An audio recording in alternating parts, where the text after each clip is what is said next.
Bonsoir et bienvenue dans les aventuriers de l'étrange sur Sud Radio. Je suis ravi de vous retrouver. Nous sommes ensemble jusqu'à minuit pour parler d'un phénomène extraordinaire, la voyance. La voyance n'a pas fini de nous étonner. Comment des êtres constitués comme chacun et chacune d'entre nous peuvent avoir la capacité de voir l'avenir?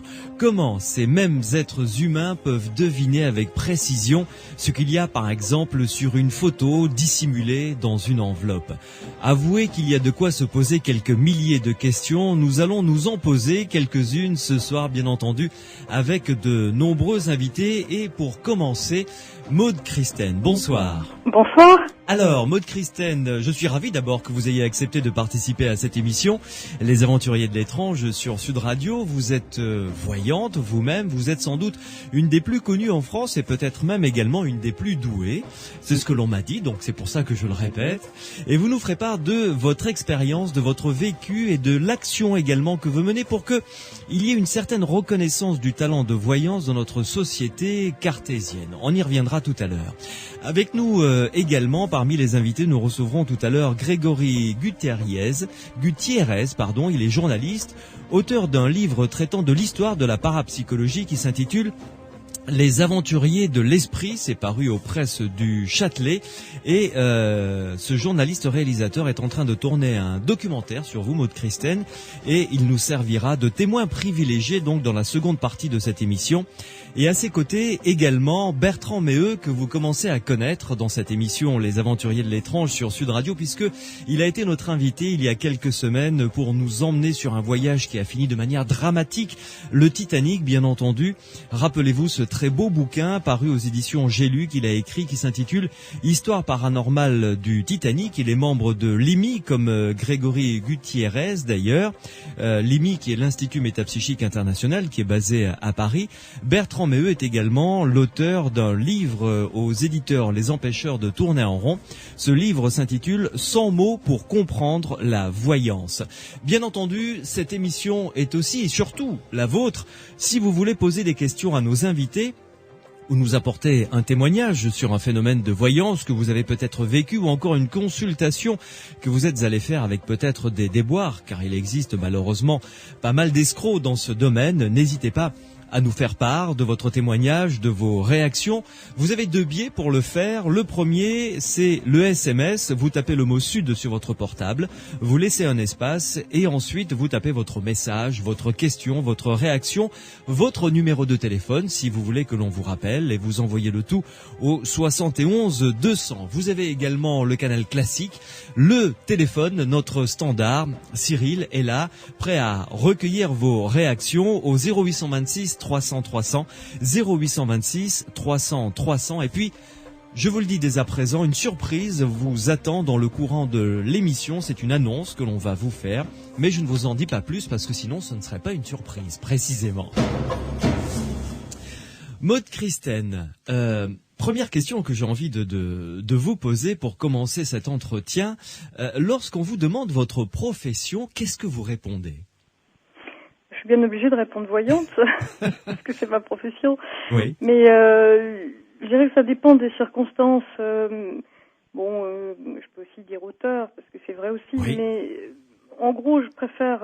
tout dépend des circonstances dans lesquelles on me le demande. Mais ce qui est difficile, en effet, c'est de faire un boulot qui n'est pas... comment vous exprimez ça simplement ? En fait, on vit dans un monde où, pour beaucoup de gens, la voyance est une sorte de psychologie du pauvre, au mieux, Oui. où on est censé aider des gens par de bons conseils, psychologie affinée, un certain sens de l'observation. Je dirais la conjugaison d'un sens de l'observation et d'un sens commercial qui consisterait, conditionnel, à dire finalement aux autres ce qu'ils ont envie d'entendre. Et je crois que dans une bonne partie de la population, c'est ça. Alors c'est un petit peu comme pour la prostitution, il y a les abolitionnistes qui sont choqués, qui disent « Mon Dieu, quelle horreur !» Et puis ceux qui répondent « Ah, il en faut bien !» Bon. Or, c'est très difficile pour moi de faire un boulot comme ça, parce que justement, c'est pas du tout mon travail, et que cette confusion me fait beaucoup souffrir, et c'est probablement pour ça que depuis ça va faire 20 ans que j'exerce en 2006, Mhm. j'essaye de tout faire pour ramener la voyance à ce qu'elle est, c'est-à-dire d'abord des capacités extrasensorielles, des informations qui viennent par des capacités extrasensorielles. Qu'est-ce que je veux dire par là? C'est très simple, ça ne doit justement rien avoir à voir avec l'observation, c'est même le contraire. C'est-à-dire que moins j'en vois, moins j'en sais, moins on m'en dit, moins on m'en donne, et meilleur je serai. C'est d'ailleurs pour ça que j'aime travailler sous des enveloppes closes et y voir des photos que bien entendu je ne vois pas avec mes yeux physiques. Bien Parce que sûr. vous savez, vous n'êtes pas voyant, mais si je vous montre une photo de ma fille ou de mon meilleur ami, vous pourrez me dire tout un tas de choses qui auront l'air prodigieuses. Parce que vous me direz qu'il est très sympathique, que vraiment c'est un bon vivant et que c'est quelqu'un dont on sent qu'il a beaucoup voyagé. Et Oui, c'est l'observation, une espèce de morphopsychologie, une des sorte choses de comme ça. morphopsychologie et de coaching intuitif. Mais si en revanche vous me dites la même chose et que la photo de mon meilleur ami est sous enveloppe, alors là ça devient vraiment intéressant. Et je trouve que c'est ce qui fait toute la différence. Dites-moi, est-ce qu'on peut dire un talent plutôt qu'un don? Oui, moi je préfère le mot talent parce que dans l'idée de don, bien qu'on puisse dire un don pour la cuisine ou un don pour les maths, mais dans l'idée de don, il y a souvent l'idée d'une intervention spirituelle qui me pose question parce que on peut pas avoir le beurre et l'argent du beurre. Je suis pas bénévole, je suis pas Mère Teresa, je fais pas un métier de secours et je ne voue pas ma vie aux autres. Je fais mon travail correctement et je suis rémunérée pour ça comme un autre conseil. Or, dans l'idée du don et du sacrifice qu'il entraîne, du pseudo-sacrifice qu'il entraîne quand on est professionnel, il y a quelque chose qui me paraît qui me paraît pas juste. Alors, d'ordre religieux, spirituel, voilà, etc., alors, qui n'est pas votre domaine finalement. Les manifestations paranormales se produisent aussi, bien sûr, et on pourra en parler. Bien sûr. Chez de grands saints et des mystiques, je pense à Marthe Robin, bien sûr, je pense à Thérèse Newman, mais je pense que Bertrand Meilleux et Grégory Gutierrez en parleront mieux que moi. Bien entendu, ces gens ont fait des prodiges au niveau voyance et on considérait que ces prodiges venaient de leur foi chrétienne, mais d'autres prodiges sont faits aussi par des chamans qui pensent que leur prodige vient de leur rapport de leur relation privilégiée à des entités. D'autres prodiges sont faits par les Tibétains. J'ai eu l'honneur de faire un documentaire de 52 minutes avec l'oracle d'État du Tibet, Nechung, donc le voyant de sa sainteté le Dalai Lama, l'année passée. Et qui n'a rien de judéo-chrétien, lui. Qui n'a rien de judéo-chrétien et qui, lui, a aussi des prédictions et des prévisions d'une immense justesse. Donc, on peut pas... Je comprends bien sûr que ces manifestations existent à l'intérieur de bon nombre de traditions spirituelles, mais quand on en fait son métier, on n'est plus dans une tradition, on est dans un rôle laïque. Et à partir de ce moment-là, on doit réussir, ou en tout cas essayer à penser une éthique qui aille avec celle de n'importe quelle profession de conseil. Oui, tout à fait. Alors, Maude Christine, entrons un petit peu, si vous le voulez bien, dans votre vécu. Ce talent, puisque c'est comme ça qu'on va le définir, ce talent de voyante, s'est déclaré chez vous quand, depuis votre plus tendre enfance? C'est-à-dire que j'ai toujours eu des informations qui venaient de manière non verbale. C'est-à-dire que j'ai toujours su des choses que j'aurais pas dû savoir parce qu'on me les avait pas dites ou parce que je n'avais pas pu les observer. Mais étant né dans un milieu très rationnel et au milieu des années 60, période aussi très rationnelle, où on allait quand même joyeusement sur la Lune et où c'était une grande première et où on pensait qu'une certaine science allait révolutionner le monde, ça n'a pas été repéré ni chez moi ni chez mon entourage, sauf à l'école, où j'ai dû subir assez tôt des trucs du genre t'es une sorcière parce que j'avais dit ce que je ne devais pas, etc. Mais je dirais que je me suis bagarrée avec ces perceptions qui sont pour moi des perceptions normales, naturelles et aussi naturelles que d'entendre ou de voir. Oui, vous pensiez peut-être toute petite que tout le monde était comme ça finalement. D'abord, je pensais que tout le monde était comme ça. Lorsque je compare ça à la laideur de Sartre qu'il a découvert dans le regard des autres. Moi, j'ai découvert la voyance dans le regard des autres parce que pour moi, c'était évidemment normal. Et bien longtemps, je me suis battue aussi avec cette idée parce que, vous savez, c'est très difficile. C'est pour ça que depuis plus de 10 ans maintenant, je cherche à collaborer avec des scientifiques parce que c'est très difficile en dehors d'un contexte vraiment expérimental de se faire une petite idée de ses capacités. Parce qu'entre ce que vous dites, ce que l'autre entend, ce que vous pouvez avoir entendu, compris autrement, ce qui est réinterprété, si je vous dis votre mère a des problèmes aux yeux, bon. On peut imaginer que votre mère a plus de 50 ans. Oui, vous êtes à l'antenne. Bon, oui. des problèmes aux yeux. Bon, écoutez, c'est très possible. Alors, on va être émerveillé. Ah, c'est formidable. Non, c'est pas formidable. Il y a tellement de gens de plus de 50 ans qui ont des problèmes aux yeux. Donc, j'ai très longtemps, je dirais jusqu'à... C'est vraiment vers 22, 23 ans que j'ai commencé à être vraiment sûre. Et j'ai commencé à être vraiment sûre tout simplement parce que j'ai voulu entreprendre un travail de thérapie à titre personnel. Ouais. Parce qu'en gros, j'étais pas amoureuse des gens qui m'aimaient et un peu amoureuse de ceux qui m'aimaient pas assez. Rien de grave, c'est un symptôme assez classique. C'est très humain, Mais, finalement, oui. Voilà, rien de très Ouais. original. J'en conviens, et malgré tout, ça m'a poussée dans le cabinet d'un thérapeute. Et j'ai fait ce qu'on fait dans ces cas-là, racontez-moi vos rêves. Alors, j'ai raconté mes rêves. Et le problème, c'est que mes rêves, ils arrivaient dans des domaines et avec des gens sur lesquels je ne pouvais pas avoir d'influence. Donc on pouvait même pas dire, bah oui, vous vous êtes arrangé pour que ça arrive. Non. Je rêvais de scènes que je décrivais par le menu et qui se produisaient sous mes yeux, alors 2 mois, 3 mois, 4 mois plus tard. Donc là, j'ai quand même été obligée de me bagarrer avec le truc. Ouais. Mais le thérapeute a dû être surpris quand même, non? Le thérapeute, j'ai rapidement arrêté aussi, en tout cas avec ce thérapeute-là, parce qu'il n'y avait pas tellement de... Je lui racontais par exemple un jour précisément la scène d'un mariage de quelqu'un qui était très proche de moi et d'une dispute avec ce mari qui aurait lieu le lendemain de ce mariage dans un cadre bien précis. Or quand cette dispute est arrivée, que je l'ai dit à mon thérapeute, bon, elle avait évidemment pas grand-chose à dire. Oui. Et puis surtout, ça me gênait beaucoup par rapport à sa légitimité, parce que qu'est-ce qu'elle pouvait interpréter? Vous voyez, quel type de rêve était du matériel analytique et quel type de rêve devenait de la précognition. Ah oui, voilà. là, ça devient compliqué pour un thérapeute, effectivement.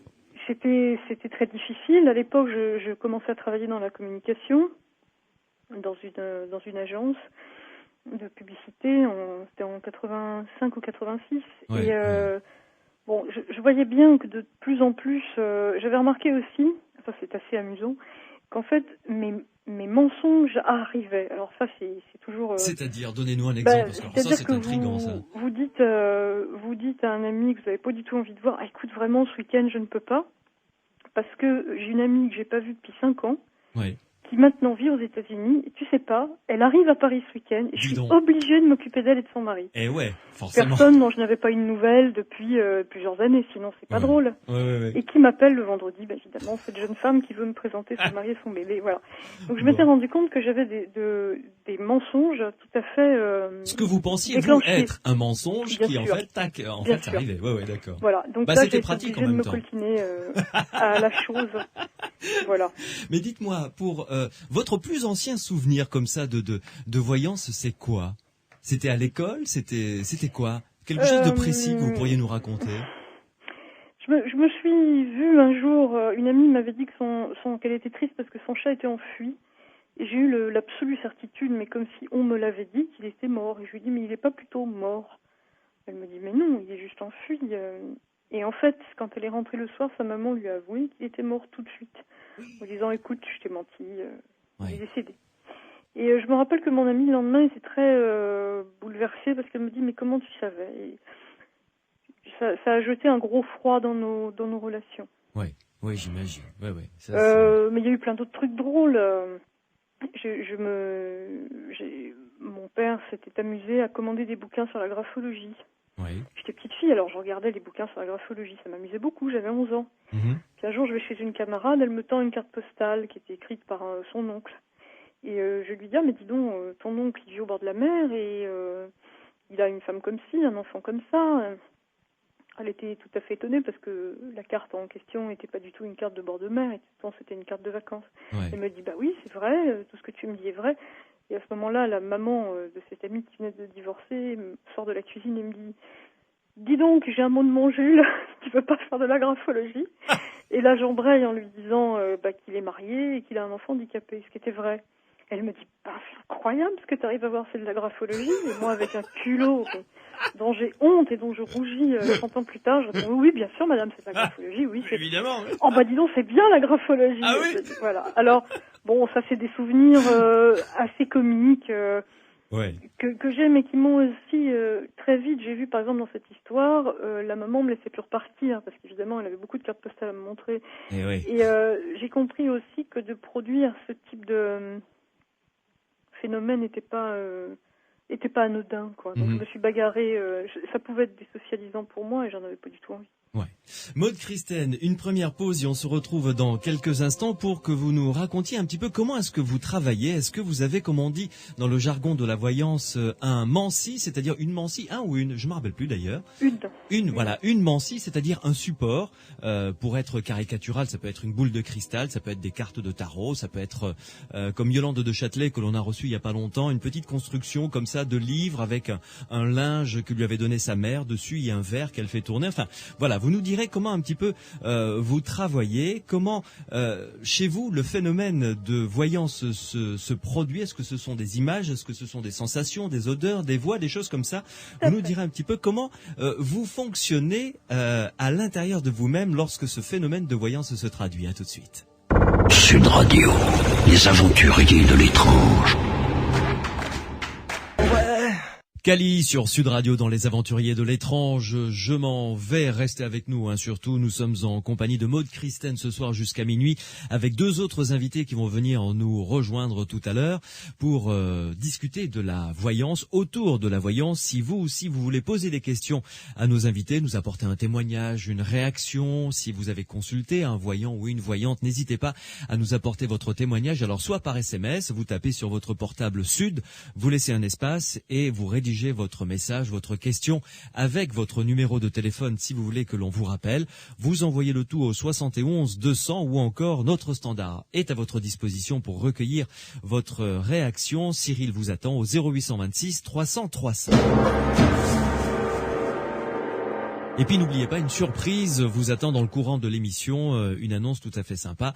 Je ne vous en dis pas plus. Maude Christène, revenons à vous pour continuer à parler de voyance. Chez vous, le phénomène se traduit de quelle manière? Lorsque vous produisez le phénomène, lorsque vous sentez qu'il se produit, ça se traduit comment? Par des sensations, En fait, il y a un mélange. Je dirais que c'est exactement comme pour vous un souvenir. Oui. Par exemple, si je vous demande ce que vous avez fait à Noël dernier, qu'est-ce que vous ressentez? Vous avez à la fois peut-être une espèce de souvenir visuel de l'endroit où vous avez dîné. Vous pouvez avoir un souvenir sonore aussi de peut-être une bonne plaisanterie que quelqu'un de vos amis ou quelqu'un de votre famille a fait. Vous pouvez avoir des sensations physiques, de l'indigestion que vous avez peut-être eu le lendemain. Par exemple, vous pouvez aussi avoir une information assez synthétique qui serait ce Noël-là, il a fait froid tout le temps et il a neigé, par exemple.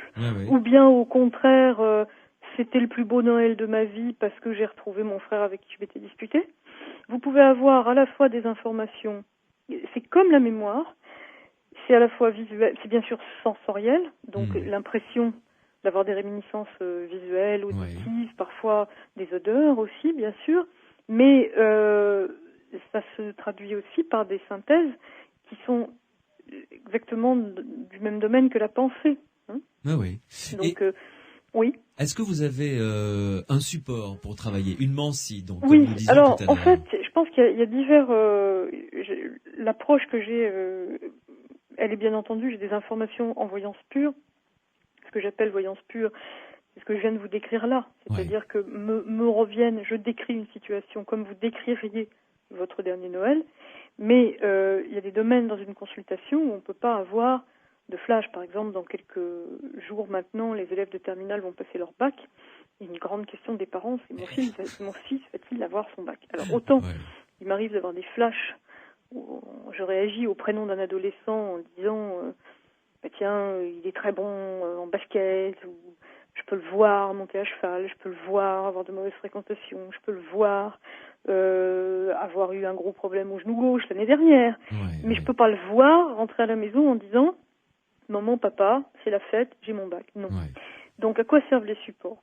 Tout simplement à ce à quoi sert un zoom dans un appareil photo, à se rapprocher artificiellement, ou comme une paire de jumelles, à se rapprocher artificiellement de quelque chose qu'on n'a pas pu, qu'on ne va pas capter spontanément, qu'on a peu de chances de capter spontanément. Donc vous provoquez un petit peu, c'est ça absolument. Le phénomène. C'est-à-dire que autant la première couche de voyance est vraiment quelque chose qui doit venir. Je commence toujours par voir tout ce que je peux attraper spontanément. Autant les supports en fait qui ont été, enfin moi je travaille beaucoup avec le tarot, hein, mais si vous voulez, dans les supports divinatoires, il y a deux types de supports. Il y a des supports qui sont des amplificateurs de cette vision pure, mais qui en eux-mêmes ne sont pas des systèmes et des écritures. Je pense par exemple à de l'encromancie, où on regarde dans de l'encre. Je pense à, bien entendu, les personnes qui travaillent avec du marc de café. Ouais. À Dharamsala, on m'a beaucoup parlé de gens qui travaillent avec des miroirs, qui regardent dans des miroirs, qui regardent sur des surfaces lisses, qui astiquent le bout de leur ongle jusqu'à ce qu'ils deviennent un miroir et qui se concentrent sur cette partie, qui leur permet d'avoir accès à des visions intérieures. Ça, ce sont vraiment des mancies qui développent, qui boostent, qui sont des sortes de boosters à la voyance naturelle. En revanche, quand on parle du tarot, mais on pourrait aussi parler des runes et du viking, on a véritablement affaire à des systèmes qui ressemblent en tout point des alphabets, c'est-à-dire que leur spécificité, c'est d'être construit de manière à pouvoir tout raconter avec un nombre bien défini de signes. Oui, nous avons d'ailleurs consacré l'émission d'hier au tarot de Marseille. Ah, très bien. Avec un spécialiste des tarots qui était excellent. Bon, ben je vais pas m'appesantir alors. Donc, ce qu'il y a d'extrasensoriel, c'est évidemment pas l'interprétation, hein, qui s'apprend méticuleusement, mais c'est la capacité à tirer une carte plutôt qu'une autre, c'est-à-dire pourquoi celle-ci va me donner la réponse et pourquoi telle autre ne me l'aurait pas donnée. Parce que contrairement à ce qu'on raconte, je ne sais pas si votre spécialiste l'a expliqué, bien entendu, un tirage n'en vaut pas un autre. Et un tirage, quand il est interprété rigoureusement, donne une réponse très rigoureuse, de même qu'une phrase, quand vous la construisez avec un verbe, un sujet, un complément, elle a un sens bien particulier, elle ne peut pas avoir tous les sens. Bon. Et à partir du moment, la part extrasensorielle qu'il y a bien sûr dans ce type de travail, c'est que votre main va vers la bonne carte, si je puis dire, en tout cas la carte qui va donner du sens, qui va correspondre à votre question, et pas une carte qui serait tirée au hasard. Voilà. Oui.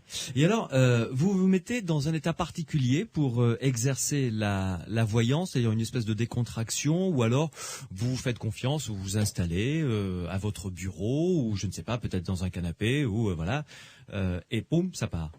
C'est-à-dire que j'ai toujours, je travaille de toute façon toujours de la même façon. Les états modifiés de conscience ne permettent pas, on peut les déclencher quasiment à volonté, mais à la fois pas systématiquement. Alors vous allez me dire, il faut savoir, c'est-à-dire que dans 7 cas sur 10 ça va marcher, mais dans 3 cas sur 10 ça va pas marcher. Alors qu'est-ce que ça veut dire? Ça veut dire qu'il faut déjà vérifier sa connexion. Bon.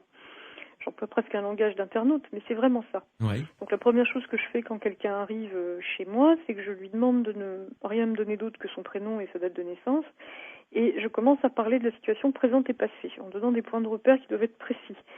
Si ces points de repère ne sont pas suffisamment précis et pas suffisamment ne parlent pas à la personne qui vient me consulter, nous arrêtons. Et ça me paraît parfaitement normal, dans la mesure où ça signifie que la connexion ne passe pas. Voilà. Un truc qui passe pas. Ça le fait pas, ça arrive. Bon, et dans ces cas-là, on n'insiste pas. Maintenant, sinon, quand ça fonctionne, écoutez, ça fonctionne assez naturellement. C'est-à-dire que, en fait, c'est comme si, au fond de moi, la possibilité d'être en voyance était toujours latente. Un petit peu comme une télévision ou une radio que vous avez à la maison, mais à bas bruit. Vous avez un fond, fond de radio. Puis crac, vous entendez une information qui vous intéresse. Et hop, vous montez le son. Moi, c'est un petit peu ça. C'est-à-dire que dans la vie de tous les jours, je vois pas, je cherche pas à voir, je fais mes courses comme tout le monde. Je mène ma vie comme tout le monde. Je rencontre quelqu'un, je cherche pas du tout à le capter ou à le capturer. Hein. Ma relation passera du côté de la sympathie ou de l'antipathie, du plaisir ou du déplaisir. Alors que quand je suis en entretien, tous ces paramètres-là s'évanouissent. Et je ne suis plus là que pour capter ce petit bruit de fond que j'ai appris au fil des années, bien sûr, à augmenter. Vous vous ouvrez, vous devenez une vraie antenne, et alors là, vous déployez l'antenne et vous êtes prête à recevoir, à capter. C'est une antenne. Voilà, c'est vraiment le mot. Chère antenne, vous restez avec nous? Pas de problème. Si vous voulez bien. Une dernière pause et je vous poserai la question que nous a envoyée Marine par SMS sur Sud Radio.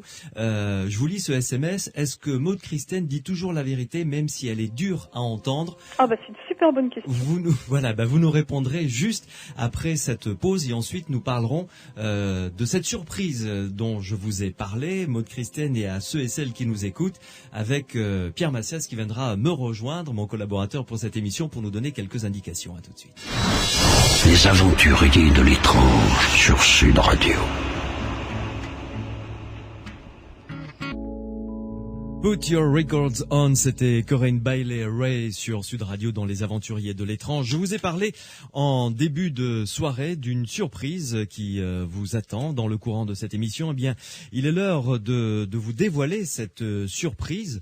Maude Christen est en notre compagnie. Ça ne vous concerne pas, Maude. En revanche, ça concerne ceux et celles qui nous font le plaisir de nous rejoindre, donc les auditeurs, de nous rejoindre tous les samedis et dimanches soirs. Figurez-vous que dimanche prochain, nous vous proposons de participer, vous qui nous écoutez, à une expérience de télépathie, sans bouger de chez vous, en écoutant simplement cette émission, Les Aventuriers de l'étrange, sur Sud Radio. Alors, évidemment, l'expérience ne sera pas une expérience scientifique au sens plein du terme, parce qu'une expérience totalement scientifique doit être faite d'abord en laboratoire, avec tout un protocole expérimental qui serait trop lourd de mettre en place dans une émission de radio. En revanche, l'expérience à laquelle je vous propose de participer est une belle expérience qui va vous permettre de, entre guillemets, tester vos capacités de télépathie de manière assez efficace quand même. Et Pierre Massias, qui m'aide à construire cette émission, donc va nous en dire un petit peu plus, parce que c'est lui qui a mis en place le protocole. Pierre Massias, bonsoir. Bonsoir. Maude Christen, vous êtes toujours avec nous? Oui, je trouve ça formidable. Écoutez, juste une petite parenthèse, c'est la première fois que Pierre Massias intervient dans une émission de radio, donc voilà, c'est soyons indulgents, pas trop le trac, Pierre. Ça va pas. Si, j'espère en moins un petit peu quand même. Bon, alors Pierre Massias, d'abord, cette expérience de télépathie sur laquelle vous travaillez et nous travaillons ensemble depuis quelque temps va se dérouler dimanche prochain, hein? Oui. Alors la base, c'est quoi? On est parti sur une base de photos en fait. Voilà, ça va être dans un lot d'images. On va sélectionner 5 images. Ouais. Et sur ces 5 images, il s'agira de trouver pour l'auditeur, de trouver par télépathie celle que vous allez essayer de lui envoyer. Voilà. Alors c'est moi qui servirai donc d'émetteur, hein. Voilà. Je vais avoir un ordinateur donc sous les yeux. J'appuierai sur un bouton et là il y a une image qui va arriver et ce sera à moi d'essayer d'envoyer cette image en quelque sorte. Voilà, exactement. Hein, très bien. Maude Christen, vous avez dû participer peut-être à ce type d'expérience, non? Alors, moi, je n'ai pas participé à des expériences de télépathie à proprement parler, mais j'ai participé à des expériences de remote viewing, c'est-à-dire de vision à distance, et aussi de vision à distance avec précognition. C'est-à-dire que le but est de réussir à découvrir l'endroit où un expérimentateur va être envoyé, de décrire cet endroit, avant même que cet endroit soit tiré au sort parmi une trentaine ou une quarantaine d'endroits similaires. Ah oui, encore plus compliqué. Donc effectivement, et mais ça là, marche. C'était une expérience scientifique, évidemment. C'était une expérience faite et réalisée par des scientifiques dans le cadre d'un documentaire sur Canal+, qui est un documentaire de Marie-Monique Robin. La science face au paranormal. Okay. Voilà. Alors, revenons à cette expérience donc de télépathie que l'on va proposer dimanche prochain. Combien d'essais allons-nous faire dimanche prochain, Pierre? Alors, on va faire 4 essais. Ouais. Chaque essai va durer à peu près combien de temps? Relativement peu de temps. On dispose de peu de temps. Normalement, ça se fait sur un délai assez long. Ouais. Plusieurs dizaines de minutes. Nous, on va essayer sur un temps très très court finalement, de 2 minutes, 2 minutes 30, voilà. Pour que les gens puissent se concentrer sur ce que je vais essayer de leur envoyer, et ensuite une réponse par feuille ou par Internet. Voilà, exactement, par feuille ou par Internet, avec des réponses aussi précises que possible. Pour les réponses par courrier, en privilégiant les dessins plutôt que le texte. Ouais. Donc les gens vont pouvoir dessiner comme ça ce qu'ils auront capté, chopé comme ça dans leur esprit à ce moment précis. Voilà, des images, des parties d'images, agrémentées de textes, d'explications. D'accord. Une réponse par feuille, 4 essais, 4 feuilles. Ils nous envoient tout ça et ensuite on dépouillera tout ça. Ensuite, on essaiera de dépouiller tout ça au niveau qualitatif, c'est-à-dire au niveau de la description, la ressemblance, et au niveau quantitatif, on essaiera de faire un petit peu de statistiques simple, très simple quand même. D'accord. Oui. Je rappelle, ça n'est pas évidemment une expérience scientifique à laquelle on vous propose de participer, mais enfin, le protocole a été monté de manière très sérieuse. Oui, tout à fait. C'est pas une expérience scientifique stricto sensus, mais on essaie quand même de se rapprocher d'une démarche scientifique. Voilà. Merci Pierre, et puis continuez à terminer de fignoler cette expérience, et on vous retrouvera évidemment dimanche prochain pour participer avec vous qui nous écoutez pendant les 2 heures de l'émission de dimanche prochain à 4 essais pour participer à cette expérience de télépathie. Merci Pierre. Merci. Les aventuriers de l'étrange sur Sud Radio. Nous parlons donc de voyance avec notre invitée Maude Christen ce soir. Maude, je vous repose la question que Marine nous a envoyée par SMS tout à l'heure. Est-ce que Maude Christen dit toujours la vérité, même si elle est dure à entendre?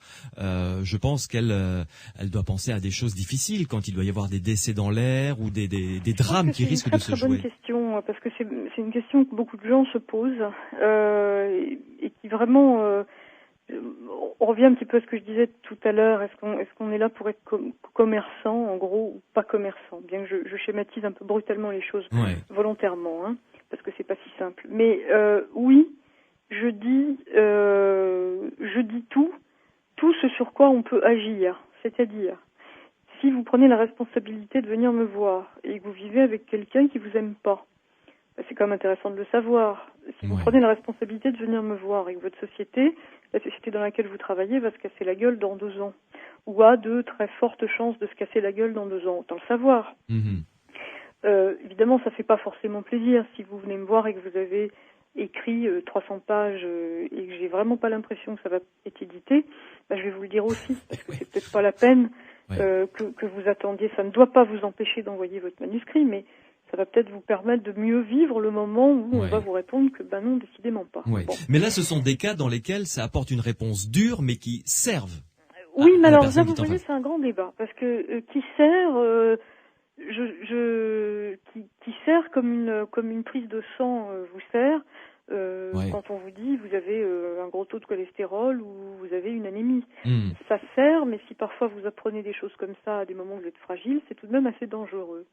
Et j'insiste tout de suite sur le fait de dire, quand on ne veut pas jouer ce jeu-là, il ne faut pas aller voir un voyant qui travaille en respectant vraiment sa fonction, c'est-à-dire en se contentant de vous dire les informations divinatoires qu'il a, et qui ne cherche pas ni à être votre papa, votre maman, votre coach, mais surtout la personne qui va vous brosser dans le sens du poil.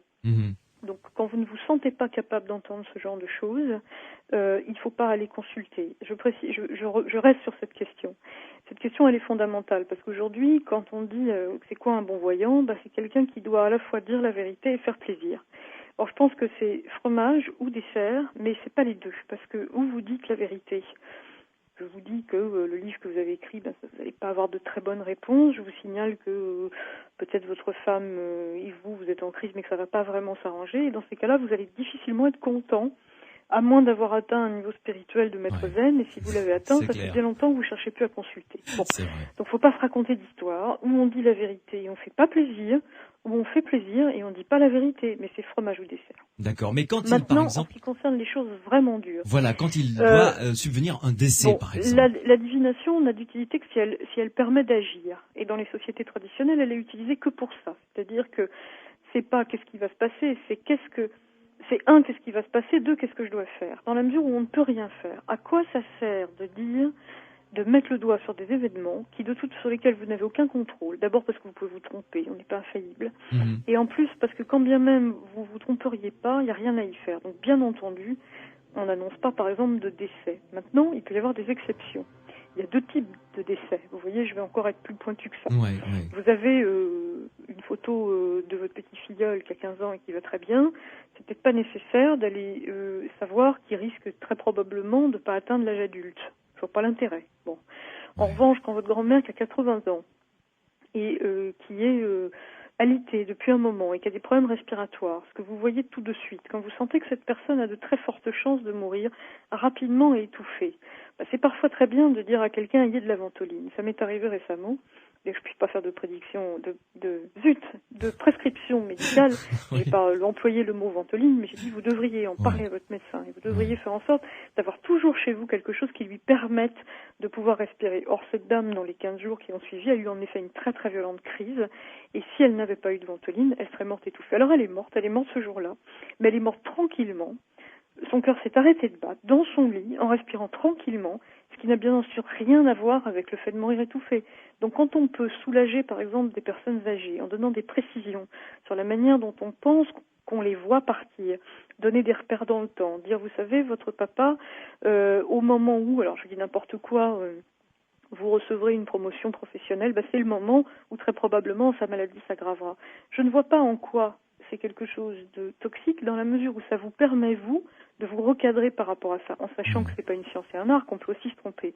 Mais annoncer des décès, quand il s'agit de décès qui sont annoncés, avec lesquels on vit déjà, et on vit déjà avec cette idée, je ne vois pas en quoi c'est toxique. Maintenant, bien sûr, prendre négligemment, j'avais vu ça un jour dans une télévision, une voyante qui prend la photo d'une femme qui dit « Ah, elle aura probablement un cancer », et puis qui la rend, vous savez, comme une sorte de match de ping-pong avec la photo. Ah ça, elle va avoir un cancer, puis qui vous la rend. Bon, c'est abominable, bien sûr, ça n'a pas de sens. Oui. Mais qu'est-ce que vous ressentez, parce que vous êtes une antenne, donc vous ressentez des émotions, des sensations.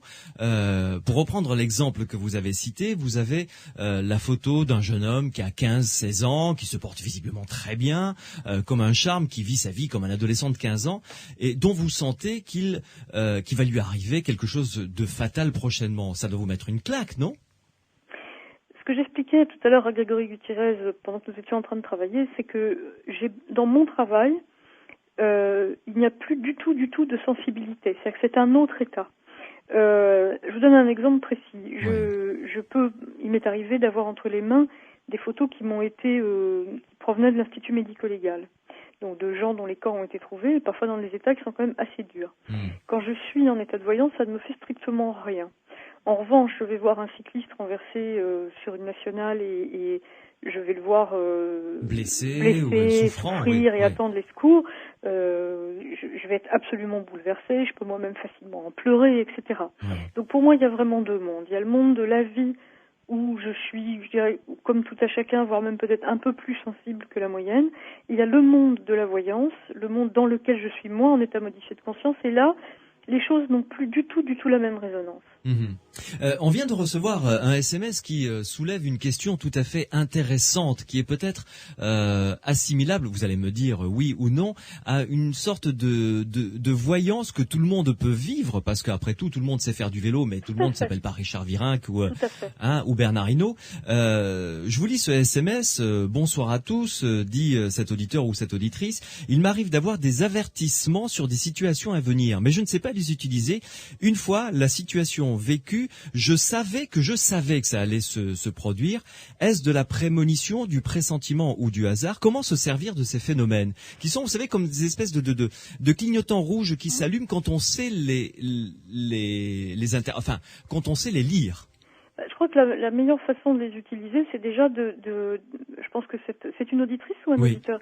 Je pense que cette auditrice est dans la bonne voie parce que déjà elle les a repérés. C'est-à-dire que déjà quelque chose en elle se dit ah tiens il y a un voyant rouge qui s'allume. Elle sait être à l'écoute quoi. Voilà. Donc la première chose à faire, c'est face à ces sensations c'est pour ça que j'aime beaucoup l'idée de la méditation et moi-même je pratique un peu la méditation.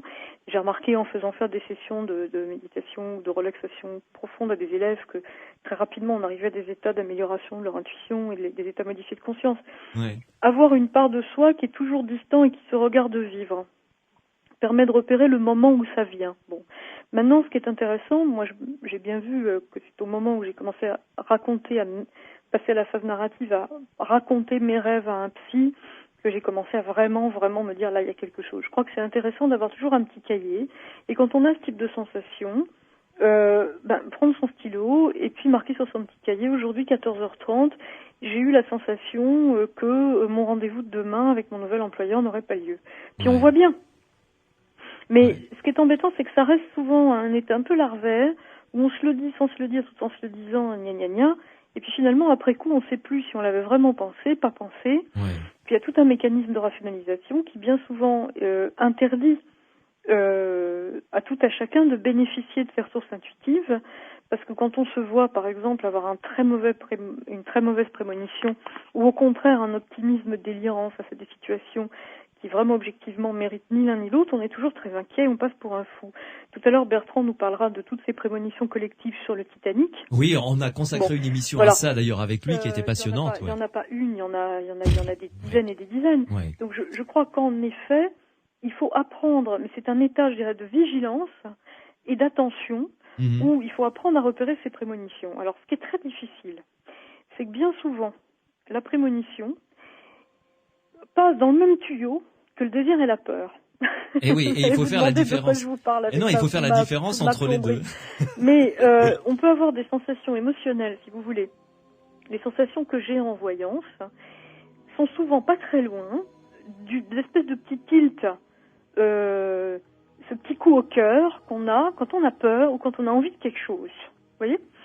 Et ce qui est très difficile pour soi-même, c'est d'apprendre à repérer le moment où, là franchement, je pense à ces fameuses histoires sentimentales terribles que beaucoup de gens vivent, mais surtout des femmes, avec des fixations comme ça sur des personnes qui manifestement sont pas du tout dans la demande de cette relation. Le nombre de femmes que j'ai vues dans ma vie me dire « je suis sûre au fond de moi qu'il m'aime ou qu'il m'aimera ». Bon, là on est vraiment dans une mécanique de désir, et la certitude intérieure n'est pas une préconition, c'est une sorte d'auto-illusion. Bon. Oui, là ça n'a rien à voir avec le pressentiment, la voyance, quoi. Ça n'a rien à voir avec ça. Je dis toujours en sens inverse, toutes les mamans du monde se sont dit, un jour où un enfant était en retard de l'école, oh mon Dieu, il est arrivé quelque chose. Toutes les mamans du monde se sont dit. Et je me le suis dit aussi. Même tous les papas du monde également. Bien entendu. Et le nombre de fois où on se dit ça, et bien entendu, l'enfant rentre de l'école, il n'y a évidemment aucun problème. Bon, donc après coup, imaginez que sur le chemin entre l'école et la maison, votre enfant a eu un problème. Vous vous diriez, je l'avais vu, mais vous n'avez rien vu du tout, parce que tous les jours, vous pensez à ce genre de choses. Sinon, pas tous les jours, peut-être 3 fois par an. Bon, donc je crois qu'il faut vraiment faire la différence entre le désir et la peur. Maintenant, une fois que cette différence est faite, dès que vous commencez à avoir des informations, surtout si elles ne vous touchent pas de trop près, c'est souvent celles-là qui sont les plus justes au début, pour les auditeurs.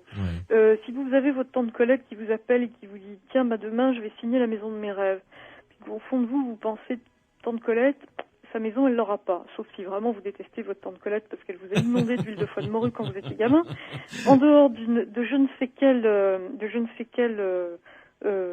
rancune personnelle, il y a de très fortes chances qu'en effet, tante Colette vous appelle le lendemain, puis vous disent là, écoute, je comprends pas, le vendeur, il est plus vendeur. Vous voyez ? Bon. Donc ça, c'est très intéressant. C'est qu'il faut apprendre à repérer ce genre de signaux internes. Ces petites pépites comme ça, Voilà, c'est très très intéressant. Et les noter. Et bien entendu, le fait de la pratique d'un art divinatoire développe, parce que là où je trouve par exemple que l'expérience que vous allez faire la semaine prochaine, elle est formidable. C'est que je fais en effet partie de ceux qui ont une approche universelle de ces questions. C'est-à-dire que je suis absolument persuadée que tous les êtres humains sont dotés d'un 6e sens. Non seulement tous les êtres humains, mais aussi bon nombre d'animaux. Et Hortense Chédrec a abondamment travaillé là-dessus, Grégory et Bertrand nous en parleront. Et cette idée de la voyance comme une élection, alors, ce qui est peut-être une élection, c'est le fait de posséder suffisamment de capacités psy pour pouvoir apprendre, PSI, clairvoyance et précognition, pour apprendre à les développer et les utiliser vraiment de manière pertinente. Ça, c'est peut-être en effet, sinon un don, en tout cas certainement une chance. Mais de même que tout le monde entend, mais tout le monde ne devient pas chef d'orchestre. C'est pour ça que j'ai beaucoup aimé quand vous disiez tout le monde fait du vélo, mais bon, bien sûr. Mais à l'état, tout le monde ne devient certainement pas un grand chef d'orchestre ou même un chef d'orchestre, mais tout le monde peut apprendre à jouer d'un instrument de musique, 2-3 morceaux de Chopin. Bien sûr. Bon. Et la perception extrasensorielle, elle fait partie de la vie. Et dans quasiment toutes les autres cultures, les cultures qui ne sont pas occidentales, tout le monde vit avec ça. En Afrique, tout le monde vit avec ça. En Asie, tout le monde vit avec ça. Alors bien entendu, ça n'empêche pas d'aller consulter le spécialiste. Tout le monde fait la cuisine, mais tout le monde a du plaisir à aller dans un grand restaurant. Bien sûr. Bon, ça n'interdit pas l'intervention du spécialiste, mais ça donne à la vie, en tout cas, une intensité, une clarté, et la relation qu'on a aux autres et à la vie, quand on développe son intuition, ne devient que plus riche, plus belle et plus productive. Donc je ne peux qu'inciter, bien entendu, vos auditeurs à développer leurs propres capacités. Maude Christine, vous demandez, j'imagine, à avoir des retours de vos consultations pour savoir justement si vous êtes tombé juste, ça fonctionne comment? Parce que, évidemment, ce que vous voyez, ce que vous prédisez, parce que oui, ça se dit, Oui. concerne l'avenir du consultant, enfin de votre patient ou de votre patiente. Bien sûr. Ça se passe comment? Il vous rappelle en vous disant, voilà, ce que vous m'aviez dit, finalement, c'est bien produit. En fait, dans ce qu'on annonce dans le futur, est-ce que j'ai un peu de temps là? Parce que c'est une question qui est très intéressante. Allons-y. Dans ce qu'on annonce dans le futur, on annonce des événements sur lesquels il n'y a aucune participation et d'autres sur lesquels il y en a beaucoup. Je m'explique. Si Oui. je vous dis demain que votre employeur va disparaître, degré de participation pour que cette prédiction se réalise, aucune. Surtout quand votre employeur c'est une multinationale, si demain elle n'existe plus parce qu'elle se casse la figure, c'est pas vous qui allez la racheter avec votre PEL, on est bien d'accord. Bon, donc non mais à un moment il faut être sérieux. Donc degré je dirais de participation, zéro. Et puis il y a bien entendu des événements où par exemple je vais vous parler d'une rencontre que vous feriez avec une jeune femme qui aimerait beaucoup la comédie. Alors vous allez me répondre, tiens c'est rigolo, je viens de m'inscrire dans un cours de théâtre amateur. Ou bien on va parler du baccalauréat, je vais vous dire que vous l'aurez. Vous l'aurez parce que vous avez suffisamment travaillé pour ça, et c'est ce qui me permet de le dire. Mais si vous n'allez pas à l'examen, vous me ferez mentir. Or, dans les événements qu'on annonce sur le même ton, il y a des événements que vous allez subir de toute façon parce que bien entendu, ils touchent des plans beaucoup plus conséquents que le vôtre et vous les aurez. Vous ne pouvez pas intervenir dessus, surtout les mauvaises choses, j'ai envie de dire. Et puis il y a bien entendu tout un tas de bonnes choses qui, entre guillemets, ne se passent pas. Parce que le futur, c'est comme un code génétique, c'est-à-dire que dans votre code génétique, la couleur de vos yeux, elle est comme elle est, vous n'y pouvez rien, mais en revanche, l'état de vos poumons et aussi l'état de votre masse graisseuse, vous n'allez pas me dire que ça n'a pas de rapport avec ce que vous ingurgitez. Exact. Bon. Donc, voilà en ce qui concerne le futur. Maintenant, les retours, ils viennent assez naturellement. Déjà parce que j'ai beaucoup de gens que je connais depuis 20 ans maintenant. J'ai envie de dire, ce qu'on peut dire. Alors, il y a bien entendu toujours des gens avec lesquels ça n'a pas du tout marché, ça arrive. C'est tout à fait désobligeant, ça arrive. Le test qu'on fait au départ, c'est pour éviter que ça se produise. Maintenant, ça peut toujours se produire. Alors, c'est pas très significatif statistiquement, c'est-à-dire que ce genre de retour-là, je vais en avoir 3 par an. Il y a des gens qui m'appellent en me disant, oh là là, rien s'est passé. Oui, je dois en avoir, je dis, 3-4 par an. Bon. En revanche, il y a quand même beaucoup de gens que je vois depuis 15 ans, 20 ans, ce qui est vachement bien parce que ça permet de voir au fil des années comment ça évolue et eux-mêmes apprennent à utiliser la divination comme ce que c'est-à-dire une possibilité de faire des simulations qui sont assez fiables mais qui ne sont pas absolues parce que c'est une photographie d'une carte à un moment précis. Voilà, c'est une photographie d'une carte à un moment précis et c'est surtout une sorte de système de simulation qui permet de prédire le plus probable. Voilà. D'accord. C'est des probas en fait. Oui. Et ensuite, l'homme est un animal qui est doué d'un don, c'est de lui. Vulgairement, il y a du déchet. Oui. Et l'homme est un animal qui est doué d'un don, c'est celui de dire non, oui ou non. Voilà. Donc, il y a bien entendu un certain niveau de libre arbitre qui entre en cause. Maintenant, on peut pas toujours dire, parce que souvent la grande défense des sceptiques, c'est de dire ah oui, mais vous vous arrangez pour que ça arrive. Non, parce que moi j'ai, par exemple, vous parliez de retour, des gens qui m'ont montré des petits dessins, par exemple, que j'avais fait de la maison qu'ils auraient plusieurs années plus tard. J'ai une dame qui m'a rapporté ça récemment. Or, cette maison, non seulement elle l'a eue, mais elle l'a eue parce que un monsieur qu'elle ne connaissait pas encore, à l'époque, en a hérité. Donc on peut vraiment pas dire, monsieur avec lequel elle est mariée, donc on peut vraiment pas dire et qu'il ne la possédait pas, et qu'il n'en avait pas hérité au moment où elle l'a connue. Donc on peut absolument pas dire qu'il y a le moindre, je dirais la moindre intentionnalité ou la moindre responsabilité là-dedans. Ou alors vous appelez CIA et KGB réunis pour pouvoir organiser ce genre de truc. Voilà. Ça devient très compliqué. Mais on peut même pas, parce que dans le futur, comment voulez-vous savoir que la tante d'un monsieur que ma cliente ne connaît pas encore va léguer de manière tout à fait surprenante cette maison à ce monsieur. Donc non.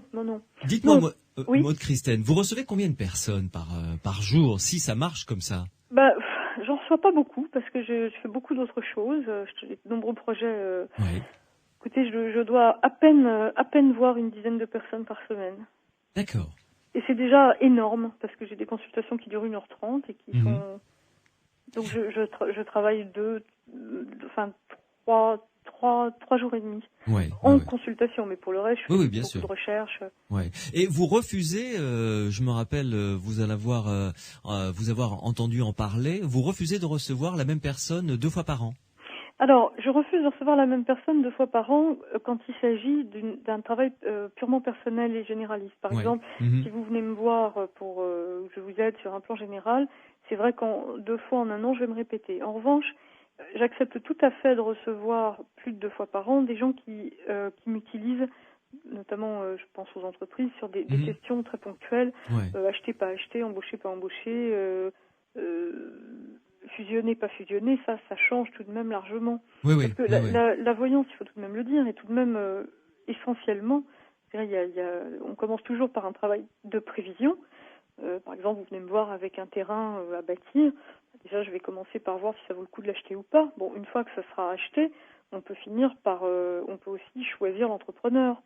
Et puis là, les 15 jours plus tard, vous reviendrez avec une autre question. Oui. Mais à vous entendre, ça sert beaucoup pour le business en règle générale, au sens large du terme, je veux dire. Pour le business, ça sert pour, si vous voulez, la voyance, ça sert pour agir. Bon, autrefois, et dans les sociétés traditionnelles encore, ça a toujours servi pour la guerre, la politique, chasse. Ça sert pour agir. De nos jours, la guerre et la chasse, c'est les affaires. Mais c'est vrai que j'aime bien travailler avec des entreprises parce qu'il y a une forme d'objectivité qui fait que la divination, on parlait de souffrance tout à l'heure et de difficulté à dire ce qu'on a à dire. Vous savez, c'est très difficile de dire, et je m'y habitue toujours pas au bout de 20 ans, de dire à une dame qui est vraiment très très amoureuse d'un monsieur, vous savez, ce monsieur, il partage pas vos sentiments. Et non seulement de le dire, mais de bien l'expliquer en enfonçant bien le clou pendant 1 heure, c'est très compliqué, c'est très douloureux et souvent c'est très culpabilisant. En revanche, si vous m'amenez une liste potentielle de terrains à bâtir pour l'annexe que vous comptez faire à votre PME, très franchement, vous dire que ce soit ce terrain-là ou celui-là d'autre, il est rare que ça vous arrache 3 larmes. Oui. Sur le plan émotionnel, c'est même, je dirais qu'avec l'entreprise, on se rapproche davantage de ce que peut être un travail purement divinatoire. Oui. D'accord. Et stratégique. D'accord. Voilà. Lorsque l'on voudra donc élever les aventuriers de l'étrange Empire State Building, je viendrai vous voir pour savoir sur quel terrain je le ferai. N'hésitez pas. Je plaisante, bien sûr. Maude Christine, vous restez avec nous une pause et on va retrouver Bertrand Meheux qui va venir nous rejoindre et Grégory Gutiérrez avec qui vous travaillez à la réalisation d'un documentaire vous concernant. Ce seront nos 2 témoins extérieurs et en même temps privilégiés pour parler de vous et de la voyance. À tout de suite. Sud Radio, les aventuriers de l'étrange. Natacha Saint-Pierre avec cette nouvelle chanson, ce silence sur Sud Radio dans les aventuriers de l'étrange. Maude Christine est en notre compagnie. Nous parlons de voyance avec elle depuis 1 heure. Maude, ensemble, nous allons accueillir 2 invités qui vont nous accompagner pour cette 2e et dernière heure. On commence avec Grégory Gutiérrez. Bonsoir. Bonsoir. Alors vous êtes réalisateur, journaliste, auteur également d'un livre qui s'intitule Les Aventuriers de l'Esprit que vous avez publié aux éditions des Presses du Châtelet. Vous êtes membre de l'IMI, l'Institut Métapsychique International, et je veux vous rendre une partie de ce qui vous appartient, vous rendre hommage ce soir en direct à l'antenne, parce que c'est une anecdote que je livre à ceux et celles qui nous écoutent. Lorsque pour la première fois je suis allé voir Pierre Massiès pour discuter avec lui de donc la réalisation de cette émission, nous cherchions un titre pour cette émission qui est maintenant Les Aventuriers de l'étrange, vous le savez, et nous avions plusieurs idées de titres en tête qui tournaient, et tout d'un coup il s'est penché sur son bureau, il a pris un gros pavé, un livre comme ça, il a dit tiens, Les Aventuriers de l'Esprit, est-ce que ça te dit quelque chose? J'ai dit mais en revanche Les Aventuriers de l'étrange c'est bien, donc nous vous avons piqué sciemment la moitié du titre de votre livre. D'accord, écoutez, mon avocat se mettra en contact avec vous. Donc voilà, merci pour avoir trouvé la moitié du titre au moins de l'émission, Les Aventuriers de l'étrange. 2e invité qui nous rejoint, Bertrand Meheux, bonsoir. Bonsoir. Je suis ravi de vous avoir à nouveau dans Les Aventuriers de l'étrange. Nous avons passé ensemble une très belle émission, enfin, je pense que pour vous elle a été très intéressante du moins. concernant votre nouveau livre que vous avez publié, Histoire paranormale du Titanic, aux éditions J'ai lu. Là, c'est en tant qu'auteur d'un autre livre que je vous reçois ce soir, 100 mots pour comprendre la voyance, aux éditions Les Empêcheurs de tourner en rond. Je rappelle que vous êtes docteur en sociologie et professeur en philosophie et membre également de l'IMI, l'Institut métapsychique international. Alors, je vais commencer avec vous, Grégory Gutiérrez. Vu que vous travaillez actuellement avec Maud Christen, qui vous entend, je vais vous demander de vous livrer un exercice très périlleux, à savoir de nous brosser, d'après vous, qui êtes un témoin privilégié, le portrait de Maud Christen. D'abord, et pourquoi est-ce que vous l'avez choisi comme sujet d'un documentaire? Ah, eh ben ça commence oui, facilement. On met la barre haut de suite. Oui. Comment vous présentez Maud Christen? C'est un être humain tout à fait normal. C'est-à-dire que ce n'est pas un animal de foire. Ce n'est pas non plus une personne à mettre sur un piédestal et à adorer parce qu'elle aurait un don particulier que n'aurait pas le reste de l'espèce humaine. Oui. Et c'est aussi une personne avec beaucoup de qualités humaines qui, j'en ai eu la preuve encore aujourd'hui en travaillant toute l'après-midi avec elle, et vraiment une personne intelligente qui a beaucoup réfléchi sur sa pratique et sur sa position dans la société, dans le monde actuel, sur son rôle de voyante. Et pourquoi est-ce que on a décidé de travailler avec elle en particulier? Bon, déjà, il y a une question toute bête de proximité. Elle habite sur Paris et nous aussi.